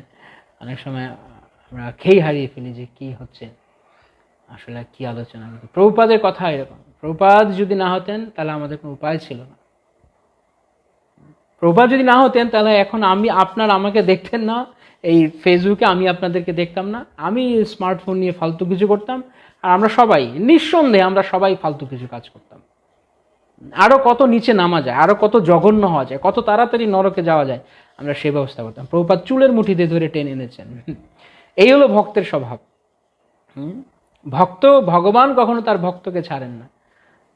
সেই প্রভু ধন্য জেনা ছাড়ে নিজজন, সেই দাস ধন্য জেনা ছাড়ে প্রভুর চরণ।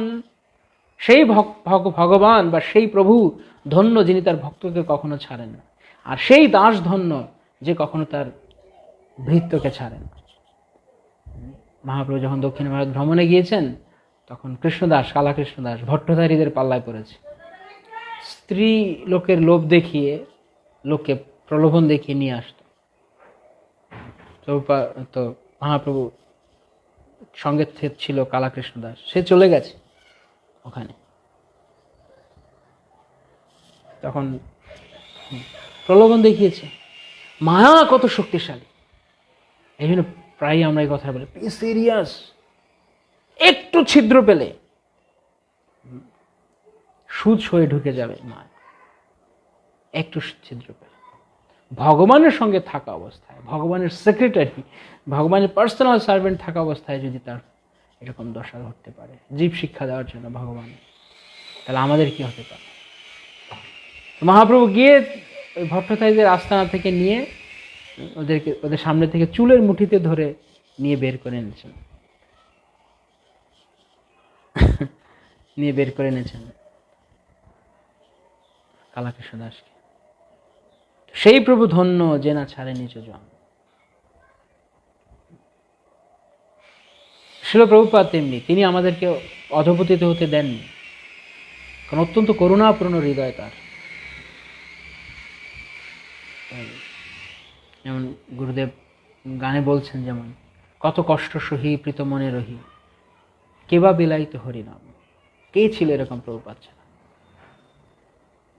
তাই শিল প্রভুপাদের কাছে আমরা অনন্ত কালের জন্য ঋণী। অনন্ত কাল, আগামী যত কাল আসছে, যত কি বলবো, ফর দ্য ইটারনিটি, চিরন্তন কালের জন্য আমরা প্রভুপাদের কাছে ঋণী। কারণ তিনি আমাদেরকে এই পথের সন্ধান দিয়েছেন, তিনি আমাদেরকে মহাপ্রভু চিনিয়েছেন, আমাদেরকে নিত্যানন্দ প্রভু চিনিয়েছেন, আমাদেরকে ভগবানকে চিনিয়েছেন, কৃষ্ণকে চিনিয়েছেন।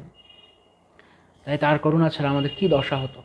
তিনি আমাদেরকে গীতা পড়তে শিখিয়েছেন, গীতা কাকে বলে তা জানতে শিখিয়েছেন, কৃষ্ণ এবং অর্জুনের এই যে সংবাদ, কৃষ্ণ অর্জুন সংবাদ, তা তিনি পুঙ্খানুপুঙ্খভাবে পারফেক্টলি তিনি আমাদের কাছে উপস্থাপন করেছেন। So who would be more better, more like compassionate than Srila Prabhupada? Nobody else. তাই শিল প্রভুপাদের এই ঋণকে আমরা যদি স্মরণ রাখি, স্মরণ রেখে যদি এই ঋণ পরিশোধ করার জন্য আমাদের একটাই উপায় রয়েছে, এই জ্ঞান গ্রহণ করুন এবং অন্যকে তা বিতরণ করুন।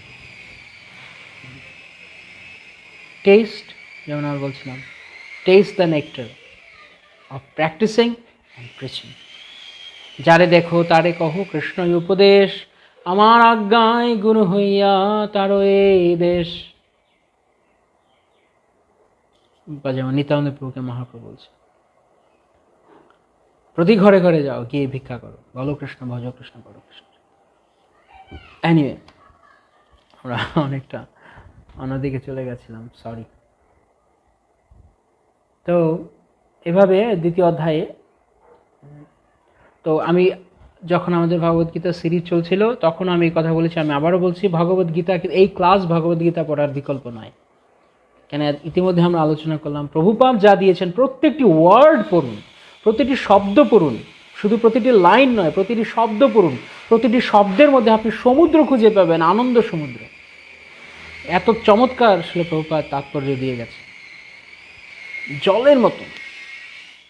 এবং মনে হয় যেন গোগ্রা শেকেলি। আমার মনে আছে, আমরা যখন প্রথম মানে ভক্তির জীবন সন্ধান পাই 1992-তে, তখন আমার মা উনি এই ভগবদ্গীতা 2.5 দিনে পড়ে শেষ করেছে। আমি জানি না আপনারা কারা কারা 2.5 দিনে ভগবদ্গীতা পড়েছেন। কমপ্লিট ভগবদ্গীতা 2 দিন, আরেক দিন বিকেল পর্যন্ত পুরো ভগবদ্গীতা, সব কাজ ফেলে দিয়ে শুধু কোনো রকম একটুখানি খেয়ে শুধু ভগবদ্গীতা পড়। এত মজা পেয়েছিলাম আমার মা। তো এটা হচ্ছে প্রকৃতরূপে নেকটার, প্রকৃত অমৃত, ভগবদ্গীতা অমৃত। ভগবদ্গীতা নেকটার হচ্ছে এইটি যা কৃষ্ণ আমাদেরকে দিয়েছেন, প্রভুপাদ আমাদের কাছে। যেমন বলা হচ্ছে, সুখ মুখাদ অমৃত দ্রব সংযত, পিবত ভাগবতম রসমালয় মুহুরুহু রসিকা ভূমি ভাবকা। ভগবানের কথা এমনিতেই আনন্দময়, আর সেই কথা যখন ভক্তমুখ নিঃসৃত হয় তখন তো আরো সুস্বাদু হয়, আরো উপাদেয় হয়। তো শ্রীমদ্ ভাগবত মানে ভগবত কথা যখন সুখদেব গোস্বামী বলছেন তখন আরো উপাদেয় হয়েছে, আরো সুস্বাদু হয়ে গেছে। সুখ মুখাদ অমৃত দ্রব সংযত। যে কোনো ফল যদি পেকে যায়, বিশেষ করে আম ফল, যদি তাতে সুখ পাখি অর্থাৎ তোতা পাখি তা যদি মুখ দেয় তাহলে আরো স্বাদ হয়ে যায়। তো ঠিক তদ্রূপ শ্রীমদ্ ভগবদ্গীতার জ্ঞানকে শিল প্রভুপাদ তিনি আমাদের কাছে তার ভক্তি, তার ভক্তিপূর্ণ তাৎপর্যের দ্বারা, শিল প্রভুপাদের ভক্তিপূর্ণ তাৎপর্য, ভক্তি বেদান্ত কহে শ্রীগীতার গান, শুনে যদি শুদ্ধ ভক্ত কৃষ্ণগত প্রাণ। প্রত্যেক অধ্যায়ের শেষে শিল প্রভুপাদ বলছেন। তাই এই অমৃত তাৎপর্য শিল প্রভুপাদ আমাদেরকে দিয়েছেন। আর সেই তাৎপর্যের মধ্যে যেন অমৃত বর্ষণ করছে কেবল। তাই এর লোভ আমরা ছাড়াতে পারি না, শোনার সঙ্গে সঙ্গে, পড়ার সঙ্গে সঙ্গে। এটি হচ্ছে ভক্তের হরি কথার মাহাত্ম্য। কোনো জাদুকর, কোনো যেমন অনেকে দেখা একজন জোকার, যারা মানুষকে 2-4 মিনিটের জন্য আনন্দ দেয়, কিন্তু তার লং টার্ম কোনো ইফেক্টিভনেস নেই। কিন্তু যখন যেমন অনেকে আছে না পেশাদারি যারা ভাগবত কথা বলে, ওখানে একদম লোকে এমন করে, লোকে গড়াগড়ি দিয়ে একদম কান্নাকাটি করে। ছোট থাকতে দেখতাম বিভিন্ন সময় বিভিন্ন কীর্তন হয়, অষ্টকালীয় বা এরকম, এমন কান্নাকাটি করছে, বাপরে বাপ, কি কান্নাকাটি করছে। কিন্তু ওখান থেকে বেরিয়ে এসেই, আমার সিগারেটের কথা, কি ব্যাপার, অনেকক্ষণ সিগারেট খাচ্ছি না। তো ভগবানের কীর্তন থেকে বেরিয়ে এসে সিগারেট খুঁজছে, পানের দোকানে গিয়ে ভালো করে একদম পান চিবিয়ে খুব মজা করছে। এরকম নয়, ভগবানের নেশা মানে ভগবানের নেশা, আর কিছু নয়। তো সেই ভগবত নেশা আমাদেরকে প্রভুপাদ দিয়েছেন কেবলমাত্র, প্রভুপাদের অমৃতময় তাৎপর্য। তাই সেই তাৎপর্য আপনারা গ্রহণ করুন। তো সেই জন্য তাৎপর্য পড়তে হবে। এই ক্লাস কোনোভাবেই তাৎপর্যের বিকল্প নয়। প্রত্যেকটি লাইন আপনাদেরকে পড়তে হবে। আমরা শুধু শুধু টাচ করছি যে কোন তাৎপর্যে ছিল প্রভুপাদ, কোন অংশে তিনি কি বলছেন, ভগবান কি বলছেন। ওকে, যদি আমরা দেখি প্রথম শ্লোক 1 থেকে 3-এ, যেমন 1 নম্বর শ্লোকে সঞ্জয় উবাচ তম তথা কৃপয়াবিষ্টম অশ্রুপূর্ণাকুলেক্ষণম বিষীদন্তমিদং বাক্যম উবাচ মধুসূদন। সঞ্জয় বললেন, অর্জুনকে এভাবে অনুতপ্ত, ব্যাকুল ও অশ্রুসিক্ত দেখে কৃপায় আবিষ্ট হয়ে মধুসূদন বা শ্রীকৃষ্ণ এই কথাগুলো বললেন। ওম নমো ভগবতে বাসুদেবায়, ওম নমো ভগবতে বাসুদেবায়। অর্জুন অত্যন্ত অনুতপ্ত এবং ব্যাকুল ছিলেন, তা দেখে ভগবান মধুসূদন এই কথাগুলো বললেন। তো শিল প্রভুপাদের তাৎপর্যের প্রথম লাইন যেটি আমরা বলছিলাম, প্রথম অধ্যায় হচ্ছে কি ভগবদ্গীতার ব্যাকগ্রাউন্ড, মূল ভগবদ্গীতার 2য় অধ্যায় থেকে শুরু হচ্ছে, এবং 2য় অধ্যায়ের প্রথম শ্লোক আমাদের জীবনকে আবারও তুলে ধরছে। প্রথম শ্লোকে অনুতপ্ত, ব্যাকুল এবং অশ্রুসিক্ত অর্জুন। আমাদের জীবন এরকম হয়, আমরা অনুতপ্ত। এখানে যারা এই কথা শুনছেন তাদের মধ্যে আমি আশা করছি, আমি ধরে নিচ্ছি ম্যাক্সিমাম আপনারা সবাই প্রাপ্তবয়স্ক, অর্থাৎ বড় হয়ে গেছেন আপনারা অবশ্যই। তো হয়তো কেউ অল্প বয়স্ক কেউ থাকতে পারে, কিন্তু আপনারা যখন শুনছেন আপনাদের জীবনে অনেক কিছু হয়েছে যার জন্য আপনারা কখনো অনুতপ্ত, আর এটা যদি না করতাম, এরকম ভুলটা যদি জীবনে না হতো। করেছেন কি? হ্যাঁ, আমাদের প্রত্যেকের জীবনে এরকম কিছু আছে, আমরা কিছু না কিছু করে যার জন্য আমরা অনুতপ্ত। তো এই অনুতাপ, এটা বদ্ধজীবের লক্ষণ। নিত্য মুক্ত জীব, মানে মুক্ত জীব কখনো অনুতাপ করে না, বদ্ধজীব অনুতাপ করে। তো আমরা কিছু না কিছু করে যার জন্য আমরা অনুতপ্ত, এবং আমরা ব্যাকুল, সামনে কি হবে তা পাওয়ার জন্য ব্যাকুল। আমরা অতীতকে ভেবে অনুতপ্ত, সামনেকে ভেবে, ফিউচারকে ভেবে, ভবিষ্যৎকে ভেবে আমরা ব্যাকুল, আর এই দুয়ের টানাপোড়েনে পড়ে আমরা অশ্রুসিক্ত, আমরা দুঃখপূর্ণ।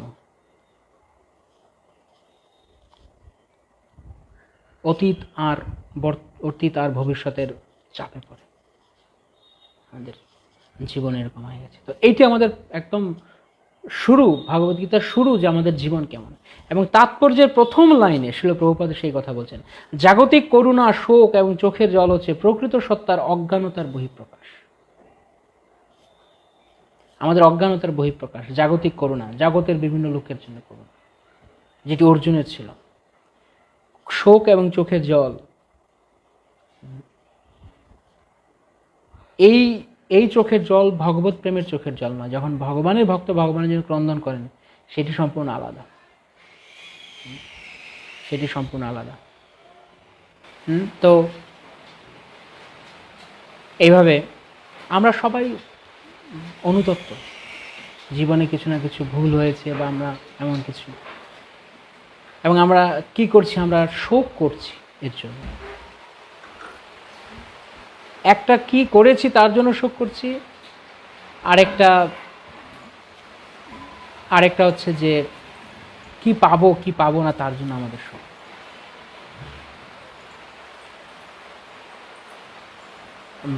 বা পেলাম না, যা করেছি তার জন্য শোক, কেন করতে গেলাম অনুতাপ, আবার কিছু একটা পেলাম না এই জীবনে তার জন্য শোক।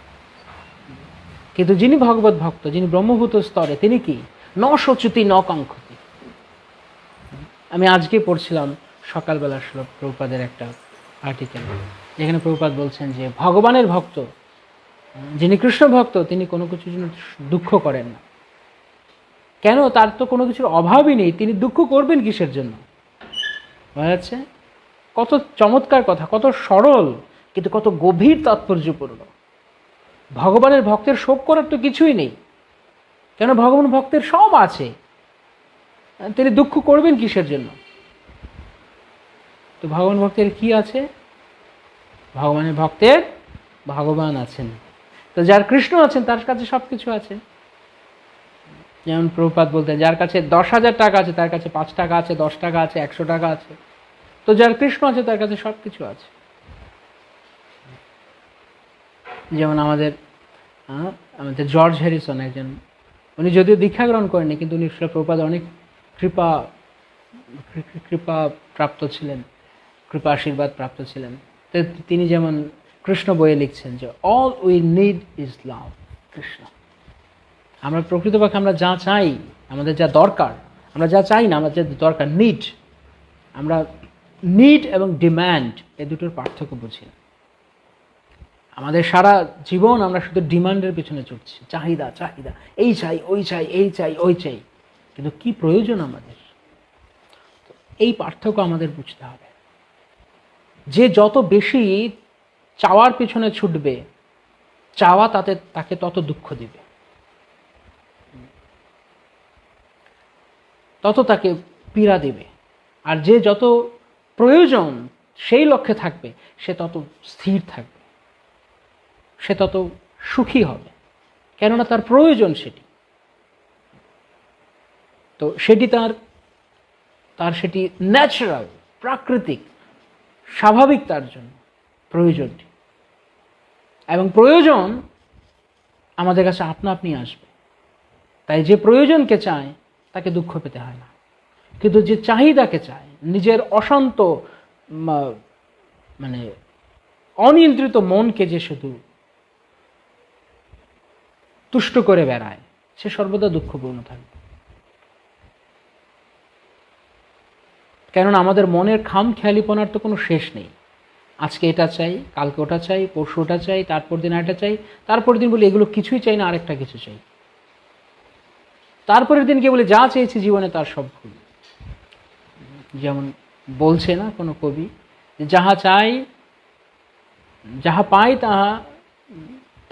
তাহা না চাই, না কি জানি, যাহা পাই না তাহা চাই, যাহা পাই তাহা চাই না, আবার যাহা চাই তাহা ভুল করে চাই। এই হচ্ছে আমাদের অবস্থা। তাই যতক্ষণ না পর্যন্ত কেউ তার প্রকৃত সত্তাকে না জানবে, সে কে, ততদিন পর্যন্ত সে ভুল ভাল আবদার করতে থাকবে। এটা সেটা শুধু চাওয়া ডিমান্ডের মধ্যে সে থেকে যাবে। এই কারণে, কারণ সে নিজেকে জানেই না যে সে কে। তাই জন্য ছোটবেলায় বল চাই, তারপর বড় হলে বন্ধু চাই, আরেকটু বড় হলে বান্ধবী চাই, আরেকটু বড় হলে বউ চাই, আরেকটু বড় হলে চাকরি চাই, আরেকটু বড় হলে বড় বিজনেস চাই, মানে যত দিন যাচ্ছে, একটু বড় হলে মানে যত দিন যাচ্ছে, তারপর কিছুদিন পরে পার্কের বেঞ্চ চাই, কারণ এবার তো ঘরেও জায়গা নেই, তখন পার্কের বেঞ্চে জায়গা। তো সুখী হবার জন্য আমরা কোথায় কোথায় গিয়ে আমরা মানে ব্যর্থ প্রয়াস চালাচ্ছি। কিন্তু তারপর আমরা কখনো সফল হতে পারছি না, কেন আমরা ভুলের পিছনে ছুটছি, ভুলের পিছনে আমরা ছুটে যাচ্ছি বারবার। বুঝতে পারছি ভুল, অনেকে আবার বুঝতে পারে ভুল, তারপরেও সে একই বস্তু তারা চাইতে থাকছে। এভাবে আমরা আমাদের জীবনকে কেবল নষ্টই করছি, প্রচণ্ড পরিশ্রম করে যাচ্ছি, কিন্তু কোনো লাভই হচ্ছে না। পরিশ্রম করতে করতে মুখ দিয়ে ফেনা বেরিয়ে যাচ্ছে, তাও খেটেই যাচ্ছে। কিছু কিছু মানুষের দুর্ভাগ্য থাকে যে তাদেরকে অনেক পরিশ্রম করতে হয়, আবার কিছু কিছু মানুষ আছে পরিশ্রম করলেও যদি তাদেরকে ভগবানের ভক্তি করতে বলা হয় তবু তারা করবে না, সময় থাকলেও তারা করবে না। কিন্তু পরিশ্রম করে তারা জীবনে কোটিপতি হতে চায়, কিন্তু ভগবত ভক্তি করতে চায় না। আবার কোটিপতি হওয়ার পর তারা আবার ঘুরে এসে বলে না আগেই ভালো ছিলাম, এখন টাকা বরং উদ্বেগ দিয়ে দিল। অর্থ এত উদ্বেগের কারণ হয় মানুষের। আমরা ছোটবেলায় পড়তাম অর্থ অনর্থের মূল, শুধু ওই পড়েছি কেবল, কিন্তু জীবনে কোনোদিন উপলব্ধি করার চেষ্টা করি। যত অর্থ ততই অনর্থের কারণ হয়ে দাঁড়াচ্ছে। সমস্ত উদ্বেগ উৎকণ্ঠার কারণ হয়ে দাঁড়াচ্ছে। এবং এক লোক ছিল, সে খুব মানে টাকার প্রতি খুব তার মোহ, অনেক টাকার মালিক সে।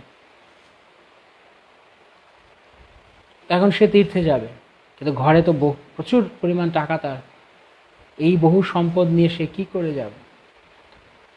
তো ভাবছে কার কাছে দিয়ে যাব, ভাবছে প্রথমে স্ত্রীর কথা মাথায় এসছে, আমি ভাবছি ওকে দিয়ে যাবো তো সব খেয়ে ফুরিয়ে দিবে। মানুষ এতটাই মানুষ নিজের ঘরেও তখন আর বিশ্বাস করতে পারে না। অর্থের প্রতি তার এত মোহ, বউ তোর খেয়ে শেষ করে দেবে, ছেলেমেয়ের কাছে দেবো উড়িয়ে ফেলবে, কি করব কি করবো, আত্মীয় স্বজন তো প্রশ্নই আসে না, এমনিতে ঈর্ষা করে এত টাকা পয়সা আমার। তখন অনেক ভেবে মাথায় এলো যে বাড়ির পাশে এক সাধু থাকে, সাধুরা তো টাকার প্রতি কোনো মোহ থাকে না, তাহলে ওই সাধুকে আমি দিয়ে যেতে পারি নিশ্চিন্তে। সাধু মানে তার ব্যাংক মনে করতে, সাধু আমার ব্যাংক। তো টাকা নিয়ে তার ব্যাংকে সে দিল, তার সাধুর কাছে, সে ব্যাংক সাধুরূপী ব্যাংকের কাছে সে দিল, দিয়ে বলছে যে ভাই আমি তীর্থ করতে যাব, আমি তো খুব টেনশনে আছি, তো তুমি দয়া করে আমার টাকাগুলো রাখো, আমি একটু তীর্থ করে আসি।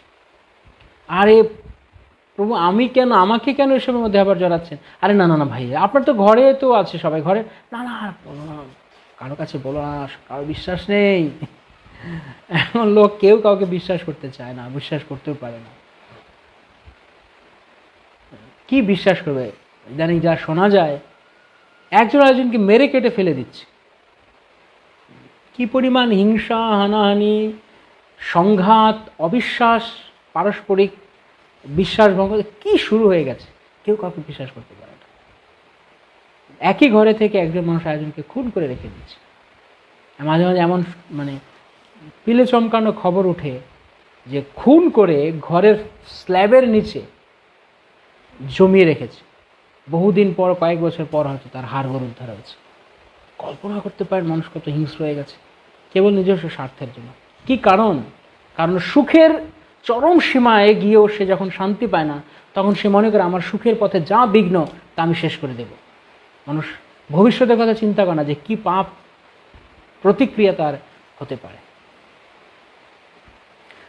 যাই হোক, তো সেই লোক তো দিয়ে গেছে, এবার সাধুকে দিয়ে গেছে, এবার সে তো সুন্দর তীর্থ করতে চলে গেছে বেচারা।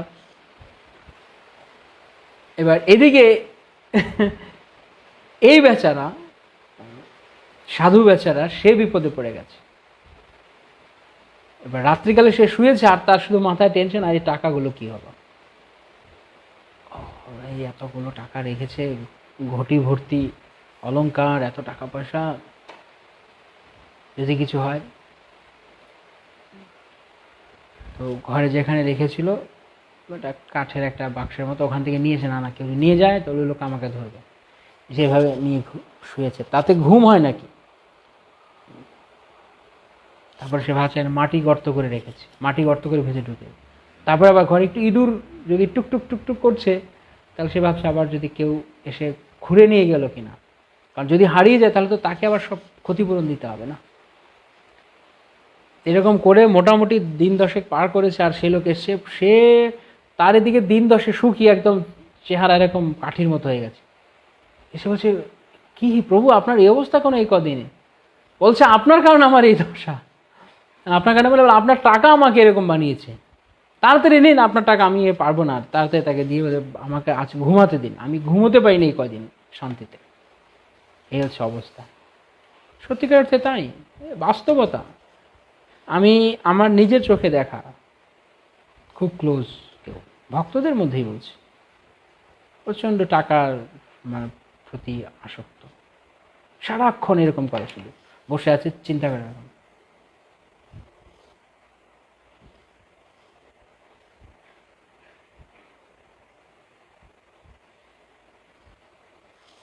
কি যে চিন্তা করছে ও, ওকে দেখলে কেবল পরমাত্মাই বুঝবে, আর কেউ না। সে চিন্তা করছে, অনেকক্ষণ পরে সে হঠাৎ হিসাব করছে, এটা হঠাৎ করে অনেকক্ষণ চিন্তা করার পর একটা কাগজে নিয়ে পেন পেপার নিয়ে কি একটা হিসাব করলো, বা একটা ক্যালকুলেটার নিয়ে গেছে, ওটা চাপলো, হিসাব করলো কত টাকায় কত ইন্টারেস্ট, কত টাকা রাখলে কি হবে, হিসাব করছে বসে। জীবনের শান্তি সব উড়ে গেছে, সব শান্তি হারিয়ে সে শুধু সারাদিন টাকার চিন্তা করছে। আর তার পাশে আরেকজন হরে কৃষ্ণ কৃষ্ণ কৃষ্ণ হরে হরে, হরে রাম রাম রাম হরে, সে মহানন্দ করছে। আরে পোকা, জীবনটা শান্তিতে না ব্যয় করে, শান্তিতে না ব্যতীত করে বা না কাটিয়ে সারা জীবন কিসের পেছনে সে চিন্তা করে করে মরছে। তার জীবনের মানে নগদ সুখকে সে বাকি সুখের জন্য সে জলাঞ্জলি দিচ্ছে। কবে কোন কালে কি হবে, টাকা কোন দিন টাকার গাছ গজাবে, ঝাঁকি দিবে, অনেক টাকা পড়বে, হ্যাঁ, সেই টাকা দিয়ে সে শার্ট প্যান্ট বানাবে, সেই টাকা দিয়ে সে কি করবে? টাকার বিছানায় ঘুমিয়ে থাকতে চায় অনেক লোক। অনেক টাকা হবে, টাকার বিছানায় ঘুমিয়ে থাকবে, কি লাভ হবে? বিশেষ করে যেমন মিডল ইস্টে কত বড় বড় আমিররা আছে, কিন্তু মরে না নাকি? এই সত্যটি বুঝতে হবে যে যত কিছু থাকুক না কেন জড়জাগতিক, কিন্তু জীবনে যে প্রকৃত বাস্তবতা মৃত্যু আমাদেরকে গ্রাস করবে, তখন সব কিছু ছেড়ে দিতে হবে। সুতরাং যেটি জানা কথা যে সব কিছু একদিন চলে যাবে, কিছুই থাকবে না, তাহলে সেই নিশ্চিত ডাকাত, আমাদের ঘরে এখন ডাকাত পড়ছে কি পড়ছে না সে ঠিক নেই, কিন্তু জীবনে একদিন নিশ্চিত একটা ডাকাত আসবে যে সব কিছু নিয়ে যাবে। যেমন সেদিন বলছিলাম ভক্তিচরণ সরোজ ঠাকুরের কথা, যে সরোজ ঠাকুর প্রভুপাদ বলছেন মৌমাছির উদাহরণ দিচ্ছে। মৌমাছি সে কত কষ্ট করে মৌচাক বানাচ্ছে, শেষে কয়েকটা মানুষ গিয়ে আগুন জ্বালিয়ে বাস সব শেষ করে দিচ্ছে। তা আমরা যতই সঞ্চয় করছি না কেন, একদিন মহাকাল রূপ এরকম দস্যু আসবে, সর্বস্ব হরণ করে নিয়ে চলে যাবে, আমরা আঁকড়ে ধরে থাকতে পারবো না। তো সেই একই জ্ঞান এই ভগবদ্গীতাতে বলা আছে। এই জাগতিক শোক করুণা, হ্যাঁ, এগুলো যেন শোক করো না, এগুলো নিয়ে চিন্তা করো না। এই জাগতিক করুণা শোক চোখের জল এগুলো মানে নেই, ভগবান এগুলো বলছেন। অর্জুনকে এর পরের শ্লোক থেকে ভগবান বলবেন, তো শাশ্বত আত্মার জন্য করুণা অনুভব করা হচ্ছে আত্মোপলব্ধি।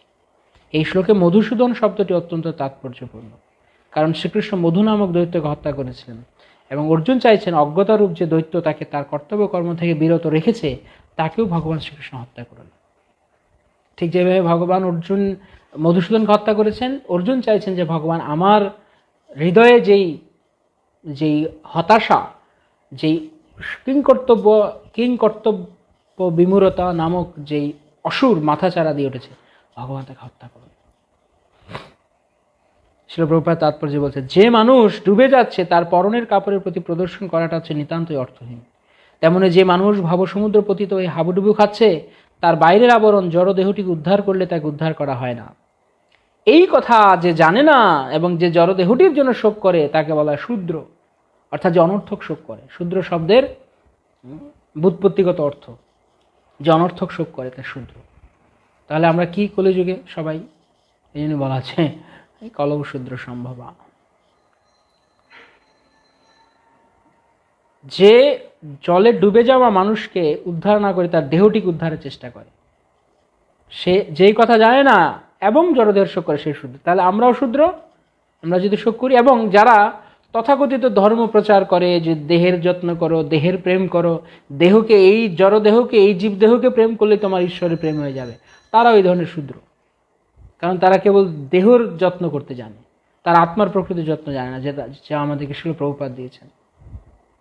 তাই প্রভুপাদ না এলে আবারও সে একই কথা, আমরা ওই সমস্ত খপ্পরে পা দিতাম, ওই গর্তে আমরা পা দিতাম। তাই সেখান থেকে আমাদেরকে জগৎগুরু শিল প্রভুপাদ রক্ষা করেছেন। ওকে, 2 নম্বর শ্লোকে ভগবান বলছেন, শ্রী ভগবান উবাচ, এই প্রথম ভগবান কথা বলছেন। হ্যাঁ, তাৎপর্যপূর্ণ। ভগবানের আবির্ভাব এই অংশে হচ্ছে, হ্যাঁ, যখন কিনা অর্জুন শেষ, কোনো কিছু নেই। তখন কিন্তু অর্জুন অনেক কথা বললেন, প্রথম অধ্যায়ের মধ্যভাগ থেকে শুরু করে অনেক কথা বলে তিনি যখন বসে পড়লেন হতাশ হয়ে, আর কোনো উপায় নেই, তখন ভগবান কৃষ্ণ তিনি কথা বলতে শুরু করলেন।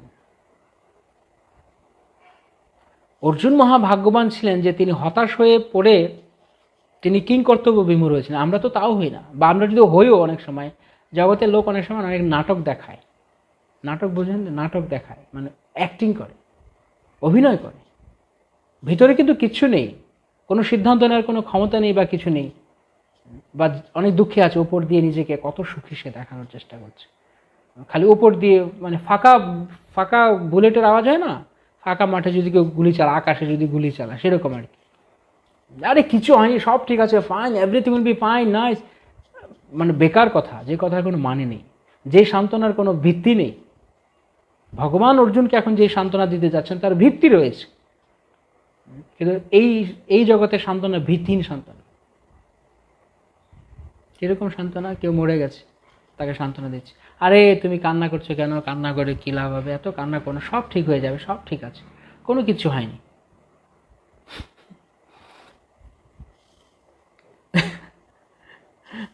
অতি উন্নত বিচারে আসলে কোনো কিছু হয়নি, সবই ঠিক আছে, কারণ আত্মা তো দেহান্তরিত হবেই সেই বিচারে। কিন্তু আপনি যদি এমনি নর্মালি বিচার করেন, একটা লোক যার আপনজনকে মরে গেছে তাকে সে আরে কিছু হয়নি, সব ঠিক হয়ে যাবে, কি ঠিক হয়ে যাবে, যে মরে গেছে আবার চলে আসবে? তা তো নয়। তাহলে সে সে কেন এই কথা বলছে? এই কথা সে বোঝানোর চেষ্টা করছে সব ঠিক হয়ে যাবে, কিছু ঠিক হবে না। কিন্তু এই হচ্ছে মানে বুলিয়া ওড়ানো, শুধু মিথ্যা সান্ত্বনা দেওয়ার চেষ্টা। বরং প্রকৃত সান্ত্বনা হচ্ছে সেই সময় তাকে এই কথা বোঝানো যে হ্যাঁ তুমি কেন দুঃখ পাচ্ছ, কারণ তুমি যার জন্য দুঃখ পাচ্ছ সে তো কেবল এই দেহটি নয়, সে তো আত্মা, সে তো সত্যিকার অর্থে আছে। যদি প্রকৃত সান্ত্বনা তাকে বোঝানো। কিন্তু এই জগতের সান্ত্বনা মানে মিথ্যা সান্ত্বনা, মানুষের দুঃখ কষ্টে 2-4 ফোঁটা চোখের জল ফেলা, তারপর সব শেষ।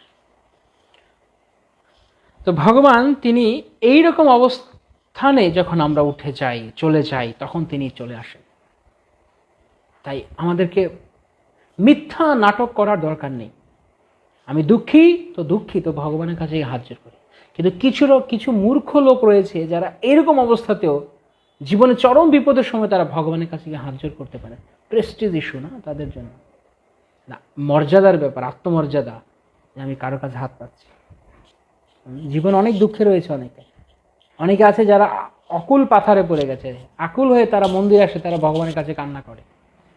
আবার কেউ আছে যে ভগবানের কাছে এসে, মন্দিরে এসে দুঃখে আছে, ভিতরে অনেক দুঃখ, কিন্তু সাথে অনেক আত্মীয় স্বজন বন্ধু বান্ধব এসে তাই প্রণামও করতে চায় না। একটু এরকম আর কত ধরনের প্রণাম স্টাইল আছে, অনেকে এরকম মানে প্রণাম করছে, মানে লোকে দেখবে, কে দেখলে আমার প্রেস্টিজ চলে যাবে না, আমি ভগবানকে প্রণাম করছি, আমি কারো কাছে নত হচ্ছি। ভগবান বলছেন না, আমার শরণাগত হও, আমাদের শরণাগত হবে। আমার এরকমভাবে অনেকে দেখছে মায়াপুর মন্দিরে ভগবানকে, এরকমভাবে দেখছে, দেখে এবং কেউ নেই আশেপাশে, দেখুন করে দিচ্ছে। মানে ভগবানের কাছে লোক এত দুঃখ পাচ্ছে, তবু সে মাথা নত হবে, তবু সে উপর হয়ে প্রণাম করবে না ভগবানকে। পূর্ণ শরণাগতি চাই ভগবানের প্রতি, 100% সারেন্ডার। যে নিজে বোঝে ভগবান তাকে গ্রহণ করবে না, যে যখন অর্জুন হতাশ হয়ে বসে পড়লেন, তখন ভগবান কথা বলতে শুরু করলেন। যখন অর্জুন পূর্ণরূপে সমর্পণ করলেন, আমি শিষ্যস্তেম স্বাধীমাম তাম প্রপন্ন, তখন অর্জুন কথা বলবে, নয়তো কেন কথা বলবে? তা আমরা ভগবানের আশীর্বাদ চাই, কিন্তু এরকম চাই, নিজের জায়গা বজায় রেখে, তাহলে হবে না। পূর্ণ সারেন্ডার করতে হবে। যে সন্তান একটু বড় হয়ে গেছে, বেশি বোঝে, তাকে যখন বাবা মা কোলে নেয় একটুখানি লুজ হতে পারে, তাই না? প্রথমত কোলেই নেয় না, যদি নেয় একটু লুজ হতে পারে, কারণ সে ধরে থাকে। একেবারে কোলের শিশু, তাকে কিছু চিন্তা করতে না, সে নির্ভর মায়ের কোলে, আর মা তাকে সুন্দর ধরে রেখেছে। ভগবানের কাছে এরকম পূর্ণ শরণাগতি, ভগবান অবশ্যই দেখবেন। গুরু মহারাজ একটা কথা বলেছেন, সুন্দর একটা কোটেশন আছে, যিনি শরণাগত হতে পেরেছেন তিনিই জয়ী। এই কথাটি আমাদের সবার মন্ত্র হিসেবে শিখে নেওয়া উচিত। জীবনের প্রত্যেকটি মুহূর্তে, প্রতিটি সেবার ক্ষেত্রে, প্রতিটি কর্মের ক্ষেত্রে, প্রতিটি সিদ্ধান্তের ক্ষেত্রে, প্রত্যেকটি চিন্তা ভাবনা, প্রতিটি প্ল্যানিংয়ের ক্ষেত্রে, পরিকল্পনার ক্ষেত্রে যিনি শরণাগত হতে পেরেছেন তিনিই জয়ী। ভগবান নিশ্চয়ই একটা না একটা কিছু ভক্তের জন্য সবসময় তার সবচেয়ে সুপার স্পেশাল কিছু তোলা থাকে ভক্তের জন্য, কিন্তু আমরা বিশ্বাস হারিয়ে ফেলি ভগবানের প্রতি। ভগবান ঠিক দেখবেন, আমার ঠিক রক্ষা করবেন, কিন্তু যখন আমরা ভগবানের কাছে নিজেকে সমর্পণ করব, যদি আমি নিজেই বেশি বুঝি, তাহলে ভগবান আমাকে কেন দেখবে? তো এই অবস্থায় ভগবানের এখন এই মঞ্চে, এই কুরুক্ষেত্র যুদ্ধ মঞ্চে এই প্রথম ভগবান কথা বলতে যাচ্ছেন। শ্রী ভগবান উবাচ কুতস্তাকস্মলমিদং বিষমে সমুপস্থিতম অনার্যজুষ্টম স্বর্গম অকীর্তির করম অর্জুন ভগবান বললেন, হে প্রিয় অর্জুন, এই ঘোর সংকটময় যুদ্ধস্থলে যারা জীবনের প্রকৃত মূল্য বোঝে না, সেই সব অনার্যের মতো শোকানল তোমার হৃদয়ে কিভাবে প্রজ্বলিত হলো? তোমার হৃদয়ে কিভাবে দুঃখ এলো? তুমি তো আর্য, তুমি তো অনার্য নও। সেই আর্য যে জীবনের মূল্য বোঝে, যে জীবনের মূল্য বোঝে না সে অনার্য। তোমার কেন এরকম হলো? তাই এখানে ভগবান কৃষ্ণ তিনি অর্জুনকে প্রথম শাসন করতে শুরু করছেন। এখনো ফুললি করবেন না, অর্জুন না যতক্ষণ পর্যন্ত আত্মসমর্পণ করবে। এখন ভগবান কেবল বন্ধুর মতো আচরণ করছেন। অনেক সময় বন্ধুরা এমন হয় না, কিরে তুই এমন কাজ করতে পারলি, এটা করা কি তোর ঠিক হলো? অনেকটা এরকম।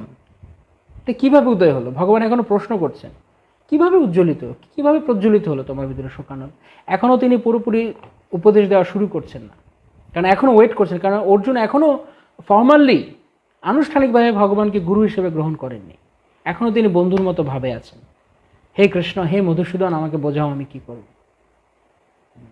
আমার ভালো লাগছে না, আমি যুদ্ধ করবো না। কিন্তু যতক্ষণ না পর্যন্ত তিনি এই কথা বলবেন আমি সারেন্ডার করছি, ততক্ষণ পর্যন্ত ভগবান বলবেন। 3 নম্বর শ্লোকে,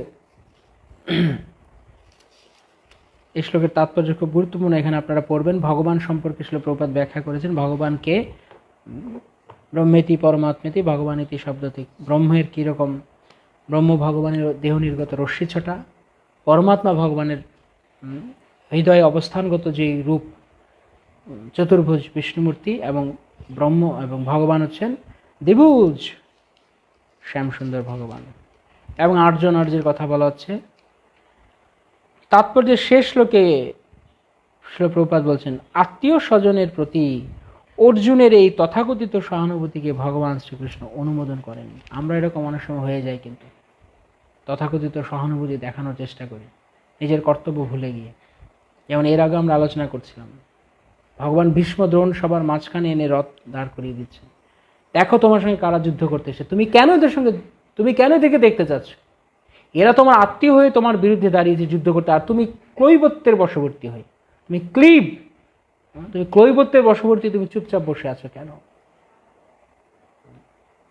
অর্জুনের অবস্থা এত সিরিয়াস ছিল, এতটাই তিনি দুঃখপূর্ণ ছিলেন। আমাদের জীবনকে একদম চোখের সামনে যেন আমরা জলজন্ত দেখতে পাই। ভগবদ্গীতা আমাদের জীবনে কতটাই প্রাসঙ্গিক তার প্রমাণ। আমরা জীবনে এইরকম অবস্থায় এসে দাঁড়িয়েছি। অর্জুনের মতো এতটা নয়, তাতেই অর্জুন ভগবানের নির্দেশ পালন করেছে, কিন্তু অনেকটা যে আমরা জীবনের সিদ্ধান্তহীনতায় ভুগছি। তথাকথিত করুণা, শোক ইত্যাদির কারণে, আত্মীয়তার বন্ধন ইত্যাদির কারণে জীবনে কৃষ্ণ ভক্তিকে ফুল্লি গ্রহণ করতে আমরা সমর্থ নই। কিন্তু প্রকৃত শুদ্ধ ভক্তি সমস্ত বাধা বিঘ্নকে অতিক্রম করে ভগবানের কাছে পূর্ণরূপে আত্মসমর্পণ। তো সেই কাজ যেটি গোপীরা অটোমেটিক্যালি করেছিলেন, ব্রজগোপিকারা, ব্রজবাসীরা, সেটি ভগবান অর্জুনকে জবরদস্তি এখন করাবেন তাকে উপদেশ দিয়ে। এই পরিস্থিতি আমাদের জীবনের সঙ্গে প্রাসঙ্গিক। আমরা এরকম জীবন যুদ্ধে দাঁড়িয়ে আছি, কি করব কি না করবো বুঝতে পারছি না। কারণ একদিকে ভগবান আর একদিকে আসক্তি, চরম আসক্তি। কিন্তু ভগবানকে পেতে গেলে কিভাবে হবে? শ্রীল ভক্তি সিদ্ধান্ত সরস্বতী ঠাকুর প্রভুপাদ তিনি বলতেন যে পূর্ব দিকে রক্ষিত বস্তু পশ্চিম দিকে হাঁটলে পাওয়া যাবে না কোনোদিন। আমি যাচ্ছি পশ্চিমে, পূর্ব দিকে বস্তুটি রাখা আছে। তো ভগবান একদিকে আর অন্য কিছু একদিকে। একটু দুধ খাবো, একটু তামাক খাবো, কাজ হবে না। বিষয় ছাড়িয়া শেরসে মজিয়া মুখে বলো হরি হরি, মুখে বলো হরি হরি। শেরসে মজিয়া কখন? কি ছেড়ে? বিষয় ছেড়ে। কারা কারা বিষয় ছাড়তে চান আর মুখে হরিবল বলতে চান? সবাই বলুন হরিবল, হরিবল, হরিবল, হরিবল। বিষয় ছাড়িয়া। নিত্যানন্দপ্রভু আরো ইজি করে দিচ্ছেন, ঠিক আছে যদি বিষয় থাকেও অন্তত এখন থেকে নিরন্তর হরি হরি করতে থাকো, তাহলে একসময় বিষয় ছাড়বে। বিষয় ছাড়িয়া। তবে যদি কেউ, অনেকে বলে যে আমিও তো করছি, আমার কাজ হচ্ছে না কেন? ডাক্তার যেমন যখন ওষুধ দেয় তখন ওষুধের সঙ্গে পথ্য দিয়ে দেয়। তো এবার যদি পথ্য আপনি মেনটেন না করেন, তাহলে শুধু ওষুধ খেলে কি হবে বুঝতে পারছেন তো? পথ্য মেনটেন করতে হবে। শুধু ওষুধ খাচ্ছি, শুধু হরিনাম রূপ ওষুধ খাচ্ছি হয়তো, কিন্তু অনেক পথ্য আছে যেগুলো আমরা গ্রহণ করছি না। শাস্ত্র কথা, শাস্ত্র নির্দেশাবলী সবসময় সবকিছু আমরা অনেক সময় মানে এইভাবে ভাবি যে সবকিছু গুরুদেবকে জিজ্ঞেস করবো, সবকিছু গুরুদেব বলে দিবে। আমি আগের দিনও ক্লাসে এটা বলছিলাম, ভালো, কিন্তু সবসময় গুরুদেবকে এক্সেস করা নাও যেতে পারে। শাস্ত্র রয়েছে, শিল প্রভুপাদ রয়েছেন। এই প্রসঙ্গে একটা কথা বলি, গুরুত্বপূর্ণ। অনেক সময় আমরা ভক্তেরা মানে একটা ধারণা নিয়ে থাকি যে গুরু মহারাজকে জিজ্ঞেস করবো, যার যার গুরুদেব আছেন আমরা জিজ্ঞেস করবো, তার কাছ থেকে উত্তর পাবো, তারপরেই করব। কিন্তু আমাদের যারা বর্তমান গুরুবর্গরা, তারা কার নির্দেশ পালন করছে, তারা কার আদর্শকে আমাদের কাছে নিয়ে আসছে, কার বার্তাকে তারা আমাদের কাছে পোস্টম্যানের মতো পৌঁছে দিচ্ছে? শিল প্রভুপাদ। তাই শিল প্রভুপাদের কথা, শিল প্রভুপাদের গ্রন্থ, শিল প্রভুপাদের সিদ্ধান্ত যদি আমরা গ্রহণ করতে পারি, আমাদের অত দরকার পড়বে না সবসময় সব কিছু জন্য ছুটে যাওয়া, জিজ্ঞেস করা। আমি বলতে চাইছি না যে দরকার নেই, অবশ্যই যখন প্রয়োজন রয়েছে তখন। কিন্তু যে শাস্ত্র বাক্যকে ধরে নিয়েছে, প্রকৃত কথা, একজন গুরুদেব তখন সবচেয়ে সন্তুষ্ট হন যখন দেখেন আমার শিষ্য সবচেয়ে সুখী। বিশেষ করে যেমন গুরুদেব প্রায়ই এই কথা বলেন, আমি দেখতে চাই ইউ অল আর হ্যাপি, তোমরা সবাই কৃষ্ণ ভাবনামৃতে আনন্দময় আছো। তো আমরা কিভাবে থাকবো আনন্দময়? বাবা কখন খুশি হন? যখন দেখেন সন্তান ম্যাচিওর হচ্ছে, সন্তান ছোট থেকে বড় হচ্ছে, নিজের দায়িত্ব গ্রহণ করতে শিখছে। তাই বলে বাবার অবাধ্য হয়ে নয়, বাবার অনুগত হয়ে, তাই না? আমি সবসময়, যেমন কেউ যদি এরকম হয় যে 10 বছরে, 12 বছরে, 15 বছরের বাচ্চা, না আমাকে মুখে তুলে খাইয়ে দাও, কেমন লাগবে?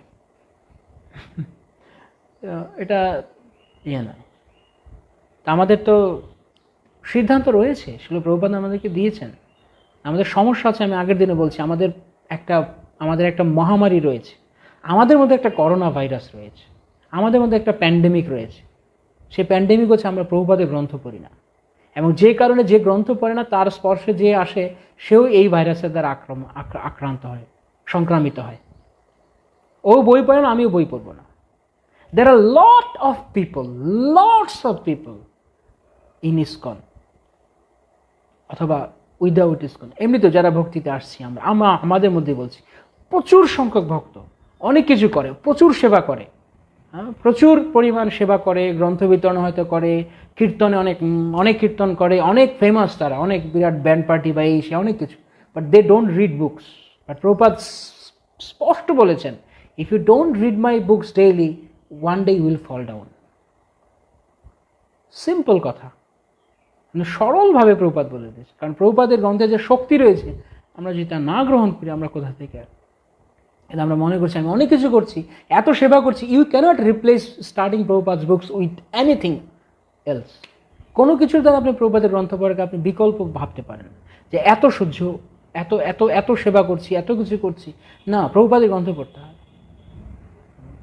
শক্তি কোথা থেকে পাবেন? এখনো পর্যন্ত গুরু মহারাজ প্রতিদিন গ্রন্থ পড়েন, তো গুরুদেব গ্রন্থ পড়ে, আর আমরা শিষ্য হয়ে আমরা বড় বড় এক একজন হনু।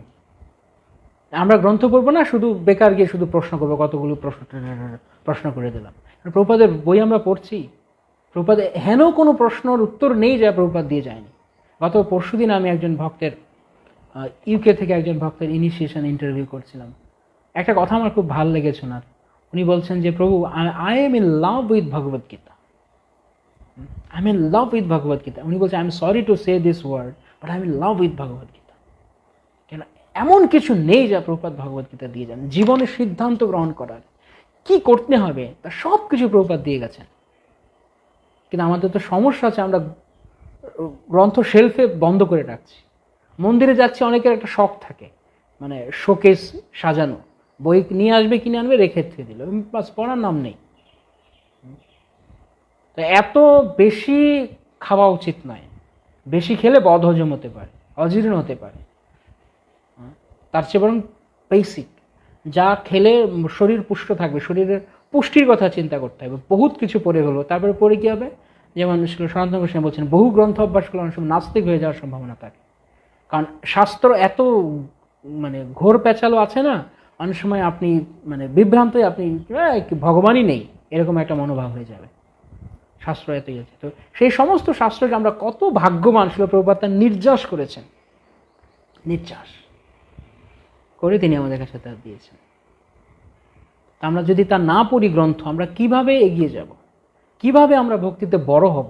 একটা বিল্ডিং বড় হতে গেলে তার নিচে ফাউন্ডেশন লাগে, তো ফাউন্ডেশন তো নেই। গ্রন্থ তো ভক্তির ভিত্তি, কিন্তু আমরা গ্রন্থ পড়বো না, আমরা সব কিছু করবো। We have lot of time to use Facebook, Twitter, এটা সেটা কত কিছু মানুষ করছে, কিন্তু বই পড়তে বলে না, বই পড়ার টাইম নেই। আর এখন বই পড়াটা এমন হয়ে গেছে যে বইটাও এই সাক্ষাৎ বইয়ে স্পর্শ করতে চাই না, সব কিছু আমরা অনলাইনে পড়তে চাই। প্রভুপাদের গ্রন্থ, এই গ্রন্থ স্পর্শ করলে অনেক মঙ্গল আছে। যখন যেখানে অ্যাভেলেবেল না সে অন্য কথা, কিন্তু যখন গ্রন্থ অ্যাভেলেবেল, কেন আমরা গ্রন্থ পড়বো না? প্রভুপাদ তো বলছেন গ্রন্থ বিতরণ করো, তাই না? নয়তো প্রভুপাদ বলে যেতেন, উনি তো ভবিষ্যৎ দ্রষ্টা ছিলেন, উনি ভবিষ্যৎ দেখতে পারতেন। উনি বলতে পারতেন আজ থেকে আমার অপ্রকটে 30 বছর পরে ইন্টারনেট যুগ আসবে, সব কিছু অনলাইনে অ্যাভেলেবেল করে দেবে, বই টই ছাপানোর দরকার নেই। আর কি হয়, সমস্যা হচ্ছে কি, অনলাইনে পড়তে সমস্যা নেই, ক্ষতি নেই, কিন্তু অনলাইনে পড়া তো ওই, এই যে আরেকদিন বললাম বই পড়ছি, হঠাৎ করে একটা পপ আসলো কিছু একটা, বাস চলে গেলাম ওখানে। এই যে চলে গেলাম, নামলাম। মাঝে মাঝে আমি যেন বলি, কিছু কিছু নাম বলছি না, সোশ্যাল নেটওয়ার্কিং সাইট এরকম স্ক্রল আপ করছেন, মানে নিচের দিকে যাচ্ছেন, স্ক্রল আপ, নামছে নামছে নামছে নামছে নামছে, তো নামছে একেবারে নেমে গেল তলায়, তবুও তার কোনো তলা খুঁজে পাচ্ছে না, একটা তলাবিহীন ঝুড়ির মতো নেমেই যাচ্ছে, তার কখনো বলে না এটা শেষ হয়ে গেছে। মানে ট্র্যাপ অফ মায়া, মায়ার ফাঁদ এরকম, নামাতেই থাকে, কোথায় গিয়ে নাম কোনো ঠিক নেই। সেজন্য খুব সাবধান, আমাদের প্রভুপাদের গ্রন্থের আশ্রয় গ্রহণ করতে হবে। প্রত্যেক দিন নিয়ম করে আমাদের গ্রন্থ অধ্যয়ন করা উচিত, আমাদের গ্রন্থ পড়া উচিত, নয়তো আমরা কিভাবে ভক্তি জীবন অগ্রসর হতে পারবো? গ্রন্থ ভক্তির ভিত্তি। তো এই যে এই সমস্ত কথাগুলো যে আমরা দেখছি এখান থেকে, যে শক্তি দান করবে, আমাদের পুষ্টি দান করবে, যারা ভালো শরীরের ইমিউনিটি সিস্টেম আছে, এই কথাটা ভালো করে বুঝুন, যার ইমিউনিটি সিস্টেম ভালো, তাকে সহজে রোগ আক্রান্ত করতে পারে না,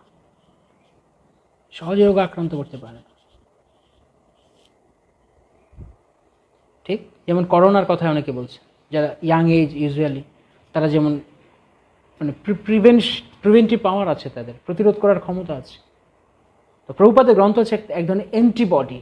এই অ্যান্টিবডি যত আমরা গ্রহণ করব, তত আমরা ইমিউনিটি সিস্টেম, আমাদের স্পিরিচুয়াল ইমিউনিটি সিস্টেম গ্রো করবে প্রভুপাদের গ্রন্থ।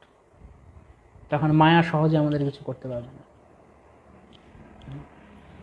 যেমন গুরুদেব তার গানে বলছেন, প্রভুপাদের পদ বাহিরে কলিকালের মায়া ভাইরে, উদ্ধার পাইবার নাই কোনো আশা। প্রতিদিন গ্রন্থ পড়ার অভ্যাস করা হচ্ছে, তা না করে বাজে ফালতু সময় কাটাচ্ছি আমরা কত। আর বলেন আমার টাইম নেই। একটা লোক তার ফেসবুকে প্রতি 5 মিনিটস, এভরি 5 মিনিটস তারা পোস্ট করছে, তার মানে কি একটা লোকের বই পড়ার সময় নেই? ভক্ত। আমার কথায় হয়তো অনেকে কিছু খারাপ ভাবতে পারেন, আমি জানি না, আমার কোনো ইন্টেনশন নেই কাউকে খারাপ বলার, কিন্তু আমার কথা এরকমই, আমি সিরিয়াসলি বলতে চেষ্টা করি যে please look what we are doing, what M I doing, আমি কি করছি আমাকে দেখতে হবে, কারণ এই জীবনটা দুর্লভ, এই সুযোগ দুর্লভ, বারবার আসবে না। কিন্তু আমরা ভক্তিতে এসে অনেক সময় ক্যাজুয়াল হয়ে যাই, প্রচণ্ড রকমের ক্যাজুয়াল হয়ে যাই। ঠিক আছে, প্রসাদ পাচ্ছি, ঠিক আছে, হরিনাম জপ করছি, চলে যাবে। কে?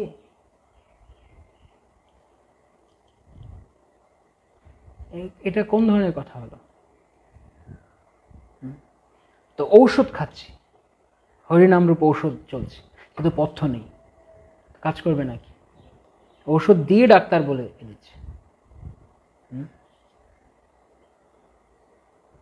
যে এই জিনিস খাবেন না, তাহলে ওষুধ কাজ করবে, আমি ওটাও খাবো এটাও খাবো, কিভাবে কাজ করবে? তো কত ধরনের ভাবে আমরা সময়কে নষ্ট করছি প্রভুপাদের গ্রন্থ না পড়ে। অনেকে টিকটকের কথা বলছেন, এ তো একটা ননসেন্স।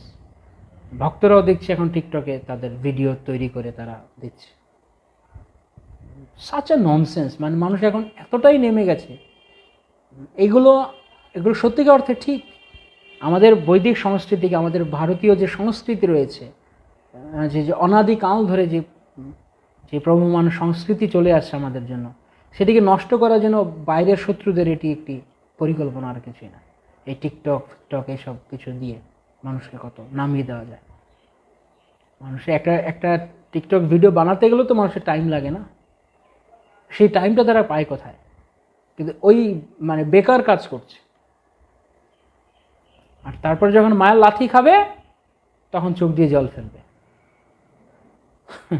তখন মনে পড়বে শাস্ত্র সাধু কি বলেছিল। তাই সময় থাকতে এই কথা শুনতে হবে। প্রভুপাদ বলতেন সময় গেলে সাধন হবে না, সময় চলে যাচ্ছে। তাই সময় থাকতে আমাদের সিরিয়াস হওয়া উচিত। না হবে ক্ষণ, আমরা তো এই তো এলাম ইসকনে সবে মাত্র, কি আছে? প্রভুপাদ তো বলে গেছে একবার ভক্ত হয়েছে তো মনুষ্য জীবন তো পাবই। অত সস্তা নয়, অত সস্তা নয় জীবনটা। ভক্তিতে অগ্রসর হওয়া যতটা সরল বলে মনে হচ্ছে, ভক্তি জীবন থেকে পতন হয়ে যাওয়া ঠিক ততটাই অল্প সময়ের ব্যাপার, ক্ষণিকের ব্যাপার। আমরা এখন যারা রয়েছি আমরা মূল্য বুঝতে পারছি না, কিন্তু যারা পড়ে গেছে তাদের দিকে দেখলে আমরা বুঝতে পারবো। তখন আমরা চিন্তা করি, আরে কেন তার এরকম হয়ে গেল, আরে আমি কোন দিন এরকম হয়ে যায় কোনো ঠিক নেই যদি আমি কেয়ারফুল না হই। শাস্ত্রে বলা হচ্ছে ক্ষুরো ধারস্য, এই ভক্তিপথ ক্ষুরো ধারস্য, খুব সরু রোড। তাতে যদি আমরা মানে চোখ কান খোলা রেখে দেখে আমরা পা না ফেলি, আমরা পড়ে যাব। So be careful. ভক্তি করতে গেলে খামখেয়ালি করলে চলবে না। ভক্তি এতটাই ওয়েলকামিং যে সবাইকে তা গ্রহণ করছে ভক্তিপথ, যা জ্ঞান যোগ অষ্টাঙ্গ যোগ হতো না। কারণ এই সমস্ত টিকটক করলে কেউ জ্ঞানী হতে পারবে না। টিকটক করলে কেউ, টিকটকের কথা বলছি, এরকম যা কিছু রয়েছে এগুলো করলে কেউ যদি কোনো হঠযোগী, কোনো অষ্টাঙ্গযোগী রয়েছে বসে হঠাৎ করে সে টিকটক করছে, আমি একটা টিকটক ভিডিও বানাবো, হয়ে গেল তার যোগ অভ্যাস ওখানে। সারা জীবনের পরিশ্রম ওই এক টিকটক স্মরণেই শেষ। কিন্তু ভক্তি অনেক সুযোগ দিচ্ছে, কিন্তু তার মানে আমরা এটাকে ইজিলি এত সস্তাভাবে গ্রহণ করা উচিত নয় আমাদের। চলছি তো, সবই তো করা যাচ্ছে। তো এই যে গা ছাড়া ভাব, এটা আসলে প্রভুপাদ কখনোই পছন্দ করতেন না। গুরু বৈষ্ণবরা তারা করুণা করেন, তাই তারা গ্রহণ করেন, কিন্তু তার মানে এই নয় যে we should take it as granted. আর এই মনোভাবটা আমাদের মধ্যে চলে এসছে। আমরা এখন এটা ধরে নিচ্ছি, ও ঠিক আছে, এটা তো আমাদেরই ব্যাপার, সমস্যা নেই। একটা ভুল করলে আগে বৈদিক যুগে গুরুগণ সঙ্গে সঙ্গে শিষ্যকে আউট করে দিতেন বা কঠোর শাস্তি দিতেন। কিন্তু এখনকার সময়ে গুরুদেবরা অনেক করুণাময়, তাই তারা বারবার ভুল করলেও ঠিক আছে, যেহেতু কলিযুগ তাই তাকে সুযোগ দিতে হচ্ছে। কিন্তু তাই বলে কি আমরা এটাকে এইভাবে গ্রহণ করব নাকি যে যা কিছু হচ্ছে চলুক, আমি এভাবে চলি? খুব সাবধান হতে হবে। 1 লক্ষ জীবনে একটা মাত্র টার্গেট, আমাকে কৃষ্ণকে পেতে হবে। সেই লক্ষ্যে অনন্য চেতা অনন্য মনা, ভগবান বারবার বলছেন ভগবদ্গীতায়, অনন্য চিত্তে আমার ভজনা করো, তবেই কেবল তস্যাহম সুলভম পার্থ। কার কাছে? অনন্য চেতা ইয়ো মাম স্মরতে নিত্য স, যে অনন্য চিত্তে সর্বদা আমার কথা স্মরণ করো। এমনি আমরা এত সস্তা ভাবলে কিন্তু আমাদের বিপদ হবে। গৃহে থাকো বনে থাকো সদা হরি বলে ডাকো। তা আমরা ওই পরের অংশটা গ্রহণ করি না, সদা হরি বলে ডাকো। ও গৃহে থাকো বনে থাকো, ঠিক আছে, আমরা তো আছি, গৃহে থাকো বনে থাকো, আমরা তো আছি, সদা হরি বলে ডাকো। আমি একদিন একটা কথা বলছিলাম, আপনাদের মনে আছে কিনা, যে আচার্যগণের প্রত্যেকটি কথা একটা করে ওয়ার্ড থাকে, মডিফাই করে সেই পুরো লাইনটাকে। তো গৃহে থাকো বনে থাকো হরি বলে ডাকর মাঝখানে একটা ওয়ার্ড যুক্ত করে দিয়েছেন ভক্তিবিনোদ ঠাকুর। খেয়াল করতে পারছেন আপনারা? সদা। তো ভগবান ভগবদ্গীতায় সবকিছু বলেছে, কিন্তু সঙ্গে একটা ওয়ার্ড যুক্ত করে দিয়েছেন, নিত্য, নিরন্তর, অনন্য। এই সমস্ত মডিফাইং ওয়ার্ড দিয়ে আমাদেরকে ওই ফাঁকা অংশটাতে আমরা পড়ে যাচ্ছি, ওই জায়গাটা আমরা ধরতে পারছি না। আমার মনে হচ্ছে ওর ঠিকই তো আছে সবকিছু, কিন্তু ওই এক জায়গাতে প্যাচ লাগানো আছে। যেমন যখন বলা হয় যে ঐকান্তিকভাবে হরিনাম করবে ভগবত প্রেম তার লাভ হবে, তা আমরা এখন এটাকে এভাবে, যে হরিনাম করবে সে প্রেম পাবে, হ্যাঁ, কিন্তু মাঝখানে একটা কথা আছে ঐকান্তিকভাবে, নিরপরাধে। তো এগুলো আমাদেরকে ভাবতে হবে। প্রভুপাদের কথা খুব স্ট্রেইট ফরওয়ার্ড, যদি যদি আমি সেরকম কথা তুলে ধরি না, মানে এরকম সোশ্যাল প্ল্যাটফর্মে, তাহলে অনেকে মাথায় হাত দিয়ে বসে পড়বেন যে প্রভুপাদ কি বলেছেন। তাই না বলাই ভালো। প্রভুপাদ এত স্ট্রিক্টলি বলেছেন, কিন্তু আমরা সেই স্ট্রিক্ট কথা তো শুনি না, কারণ সব চিরতা খেয়ে কী লাভ, একটু রসগোল্লা গোলাপ যেমন খেলেই হয়ে যায়, কি দরকার। ওকে, আমি আউট হতে চাই না প্রভুকে। অনেকে বলে যে গ্রন্থ প্রচার করতে ভালো লাগে কিন্তু গ্রন্থ পড়তে ভালো লাগে না। তাহলে আর কি করবে সে? প্রচার করতে থাকুক, প্রচার করতে করতে যদি এমন ব্যাপার হয় যে ময়রা, যে অনেক সময় বাংলায় বলে ময়রা মিষ্টি স্বাদ বোঝে না। ময়রা মানে যে যে মিষ্টি বানায়। তো এবার আপনি যে প্রোডাক্টটা লোকের কাছে দিতে যাচ্ছেন, যদি লোক জিজ্ঞেস করে এটা কেমন, কি বলবেন আপনি? এটা স্বাদ কি বলবেন? তেতো, ঝাল, মিষ্টি, টক না কষ, কি বলবেন? যে গ্রন্থ পড়ছে না, এরকম আছে, অনেকেই আছে গ্রন্থ পড়ে না কিন্তু গ্রন্থ বিতরণ করে। অবশ্যই গ্রন্থ, প্রভুপাদে গ্রন্থ বিতরণ করার কিছু সুফল আশীর্বাদ তারা লাভ করবে, সেটা ঠিক আছে, কিন্তু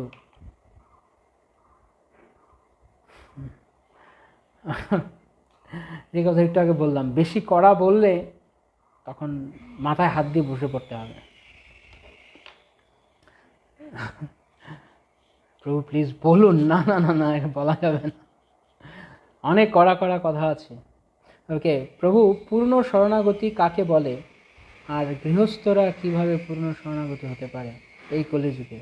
দয়া করে ভালো করে বুঝিয়ে বলবেন। আর পূর্ণ শরণাগতি না হলে কি কৃষ্ণ শোনেন না?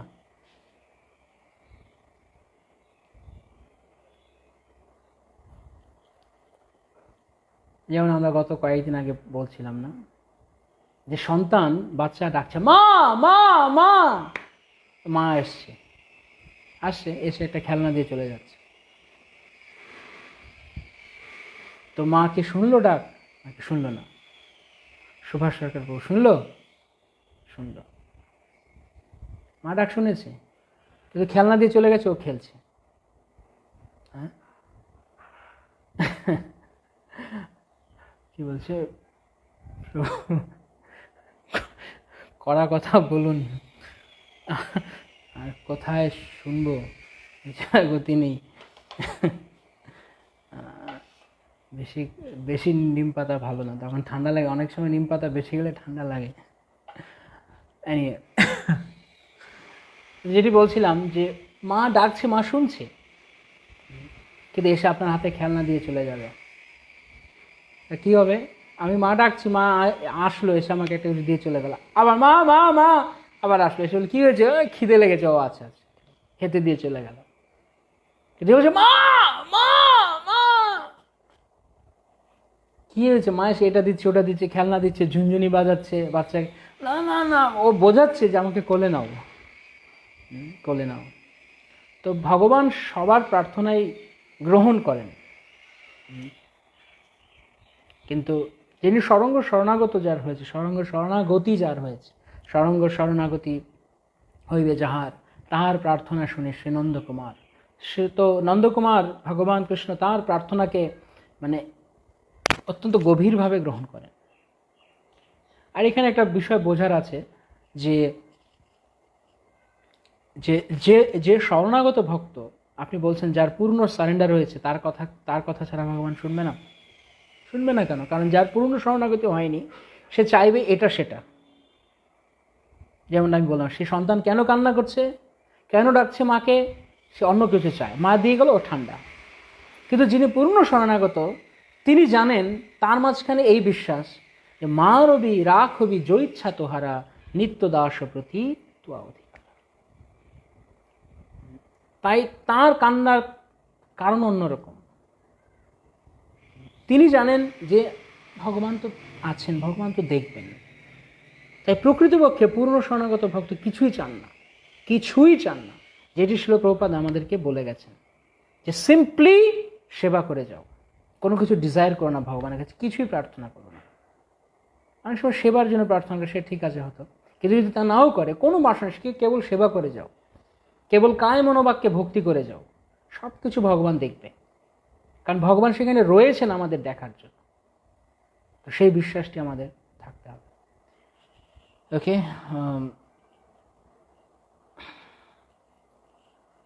মধুরম মধুরম মধুরম নয়, প্রভু কৃপা করে কড়া কথা বলুন, তাহলে আমাদের সামনে ভক্তি জীবনে একটা মানদণ্ড থাকবে। অনেক অনেক কড়া কথা হয়ে গেছে, এতদিনও কড়া কথা শোনেননি নাকি?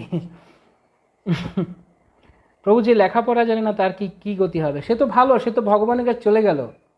যে যে লেখাপড়া জানে না সে ভগবানের কাছে চলে গেল, মানে যে জড়জাগতিক পাণ্ডিত্য নিয়ে পড়ে থাকে না, সে সরল বিশ্বাসে ভগবানকে ভালোবাসে।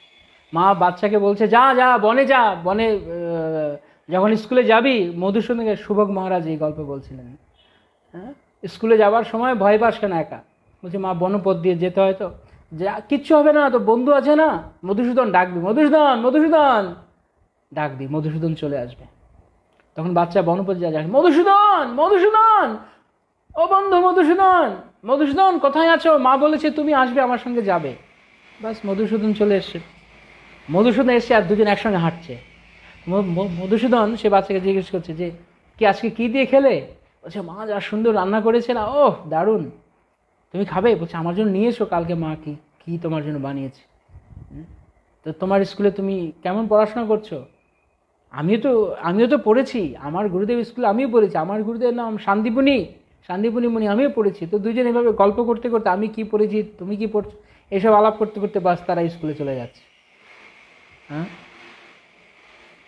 তারা স্কুলে চলে যাচ্ছে, এইভাবে প্রতিদিন যায়। হ্যাঁ, কি সরল বিশ্বাস!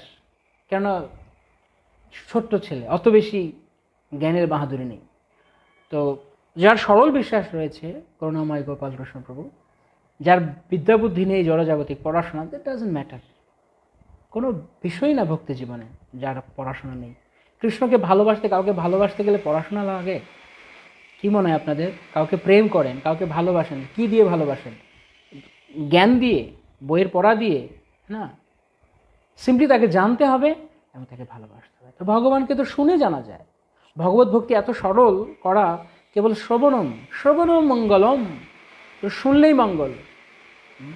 কৃষ্ণদাস কবিরাজ গোস্বামী বলছেন, যে বা নাহি বুঝে কেহ, শুনিতে শুনিতে সেহ কি অদ্ভুত চৈতন্য চরিত, কৃষ্ণে উপজীবে প্রীতি জানিবে রসের রীতি, শুনিলেই বড় হয় হিত। কিছু বুঝো আর না বুঝো, কেবল শ্রবণ করে যাও গৌরাঙ্গের কথা। গৌরাঙ্গ গৌরাঙ্গ নিত্যানন্দ নিত্যানন্দ, কেবল গৌর নিত্যানন্দ কথা শুনে যাও, আর তোমার শুনলেই হিত হবে, মঙ্গল হবে। তো কোনো জড়বিদ্যা বুদ্ধির দরকার নেই ভগবানকে। কাউকে ভালোবাসতে গেলে বিদ্যা লাগে না, কাউকে ভালোবাসতে গেলে একটা সুন্দর হৃদয় লাগে, যে হৃদয় পূর্ণরূপে তাকে ভালোবাসে। আমাদের হৃদয়ের যে ময়লা রয়েছে, যা অন্য কোনো কাউকে ভালোবাসছে, অন্য কোথাও ভালোবাসা পড়ে আছে, সেগুলো তুলে এনে ভগবানকে ভালোবাসা দিতে হবে। That's it.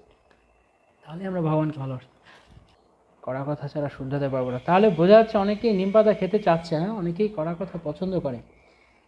আসলে কি হয়েছে, আমরা আমাদের পরিবেশটাকে, চারপাশটাকে, আমরা আমাদের অ্যাসোসিয়েশনটাকে আমরা এমন বানিয়ে নিয়েছি, যেখানে আমরা কেবল, যেটা বলছিলাম একদিন, যে কেবল পিঠ চাপড়ানো কথা শুনতে পছন্দ করি। ভক্তিচন্দ্র সরোজ ঠাকুর বলতেন, তুম ভি চুপ হাম ভি চুপ।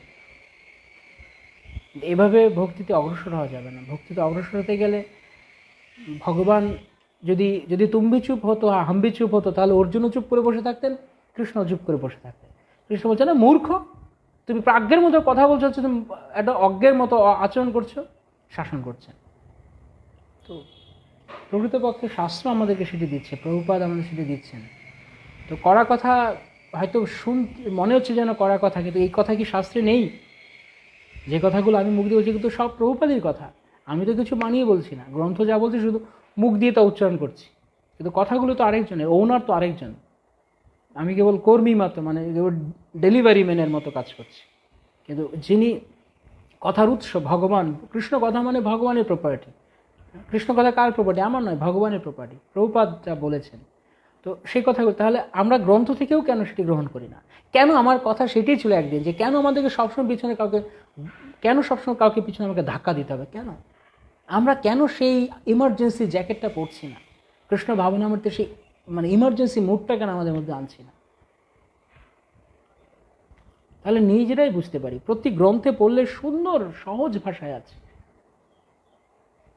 তো যাই হোক, তারপরেও গ্রন্থ যাহ ভাগবত পরগিয়া ভাগবতের স্থানে এটি গুরুত্ব রয়েছে, কারণ ভাগবত যখন আমরা ভক্তদের স্থানে শ্রবণ করি তখন তার মর্মার্থ আমরা উপলব্ধি করতে পারি, তারা আমাদেরকে বুঝিয়ে দেয়। কিন্তু তারপরেও আমরা নিজেরা আমাদেরকে কিছুটা প্রকৃত অবস্থানে রাখতে হবে, সবসময় গা ছেড়ে দিলে হবে না। সুভাষ সরকার প্রভু, আপনার কড়া কথাগুলো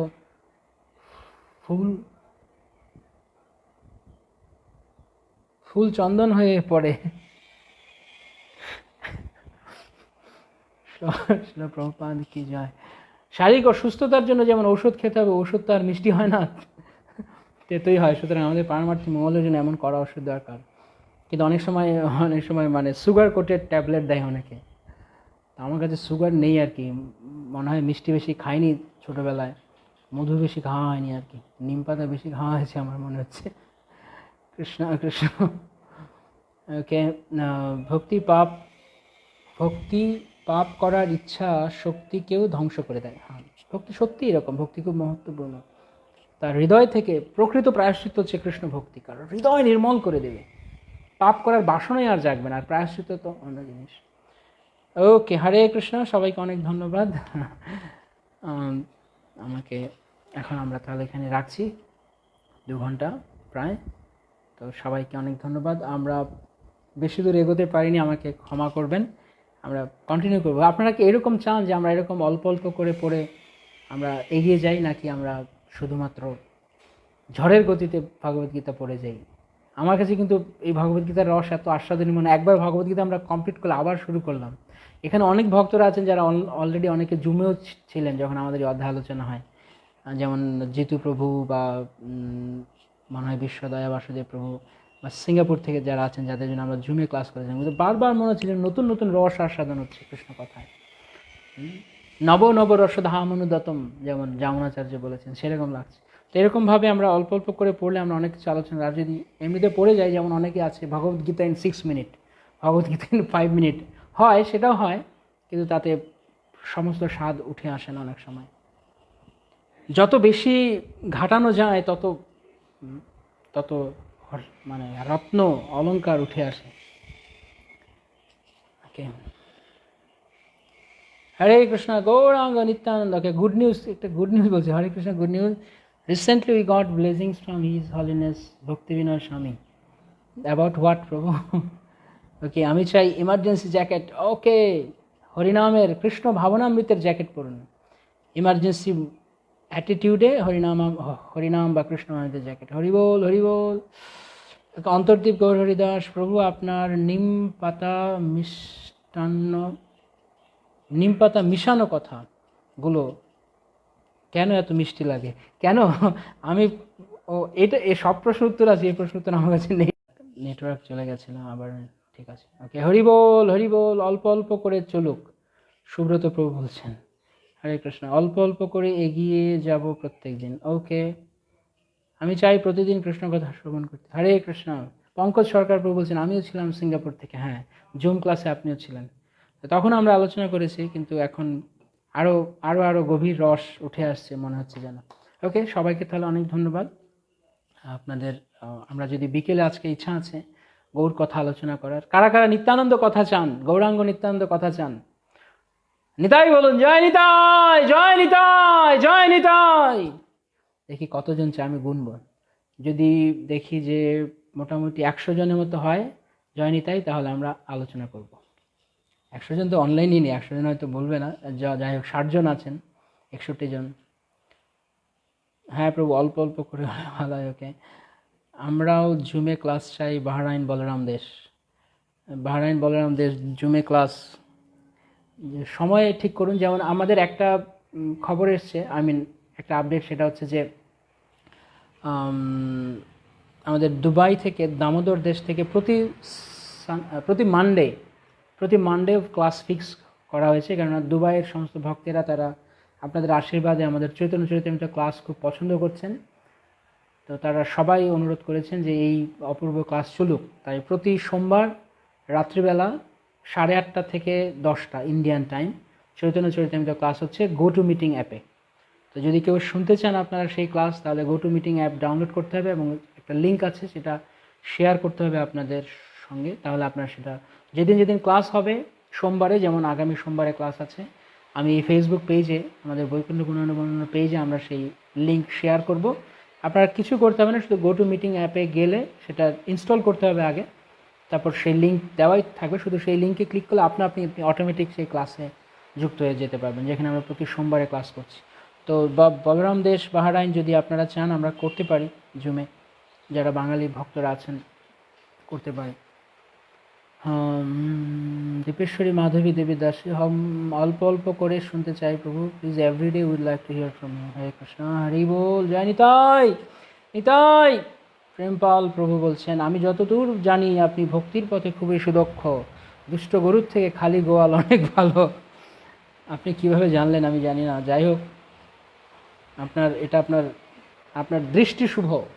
ইংরেজিতে একটা কথা বলে, beauty lies within the eyes of the বিহোল্ডার। যে দেখে তার চোখের সৌন্দর্য দিয়ে সে সব কিছুকে সুন্দর দেখে। তা আমার মধ্যে সুন্দরের কিছুই নেই, ছিল প্রভুপাদের করুণা, গুরুদেবের করুণা, আমরা কেবল পড়ার চেষ্টা করছি। সুন্দর যা লাগছে সব আপনার চোখের সৌন্দর্য। প্রভু এভাবে আমাদের রসে ডুবিয়ে নেবেন, দ্রুত গেলে রস শেষ হয়ে যাবে। আপনার কথা শুনে মনে পড়ছে, অনেক সময় আমরা যখন প্রসাদ পাই তখন আমরা মিষ্টি খাই, যেমন পাতে, যেমন আমার মিষ্টি পছন্দ, যদিও আমি কথা বলি নিমের মতো, কিন্তু জানি না কেন মিষ্টি ভালো লাগে। তো যখন মিষ্টি আইটেম থাকলে সেটা আমরা কী করি, সাধারণত আমরা থাকে এবং আমরা ধীরে ধীরে অল্প অল্প করে খাই, সবাই প্রথমে মিষ্টি খেয়ে নেয় না। হরে কৃষ্ণ, সবাইকে অনেক ধন্যবাদ। মনসা কল্পতরুভ্যশ্চ কৃপা সিন্ধুভ্যেবচ পতিতানাং পাবনেভ্যো বৈষ্ণবেভ্যো নমো নমঃ। জগৎগুরু শিল প্রভুপাদ কি জয়, সমবেত ভক্তবৃন্দ কি জয়, অনন্ত কোটি বৈষ্ণববৃন্দ কি জয়, গৌর প্রেমানন্দে হরি বল।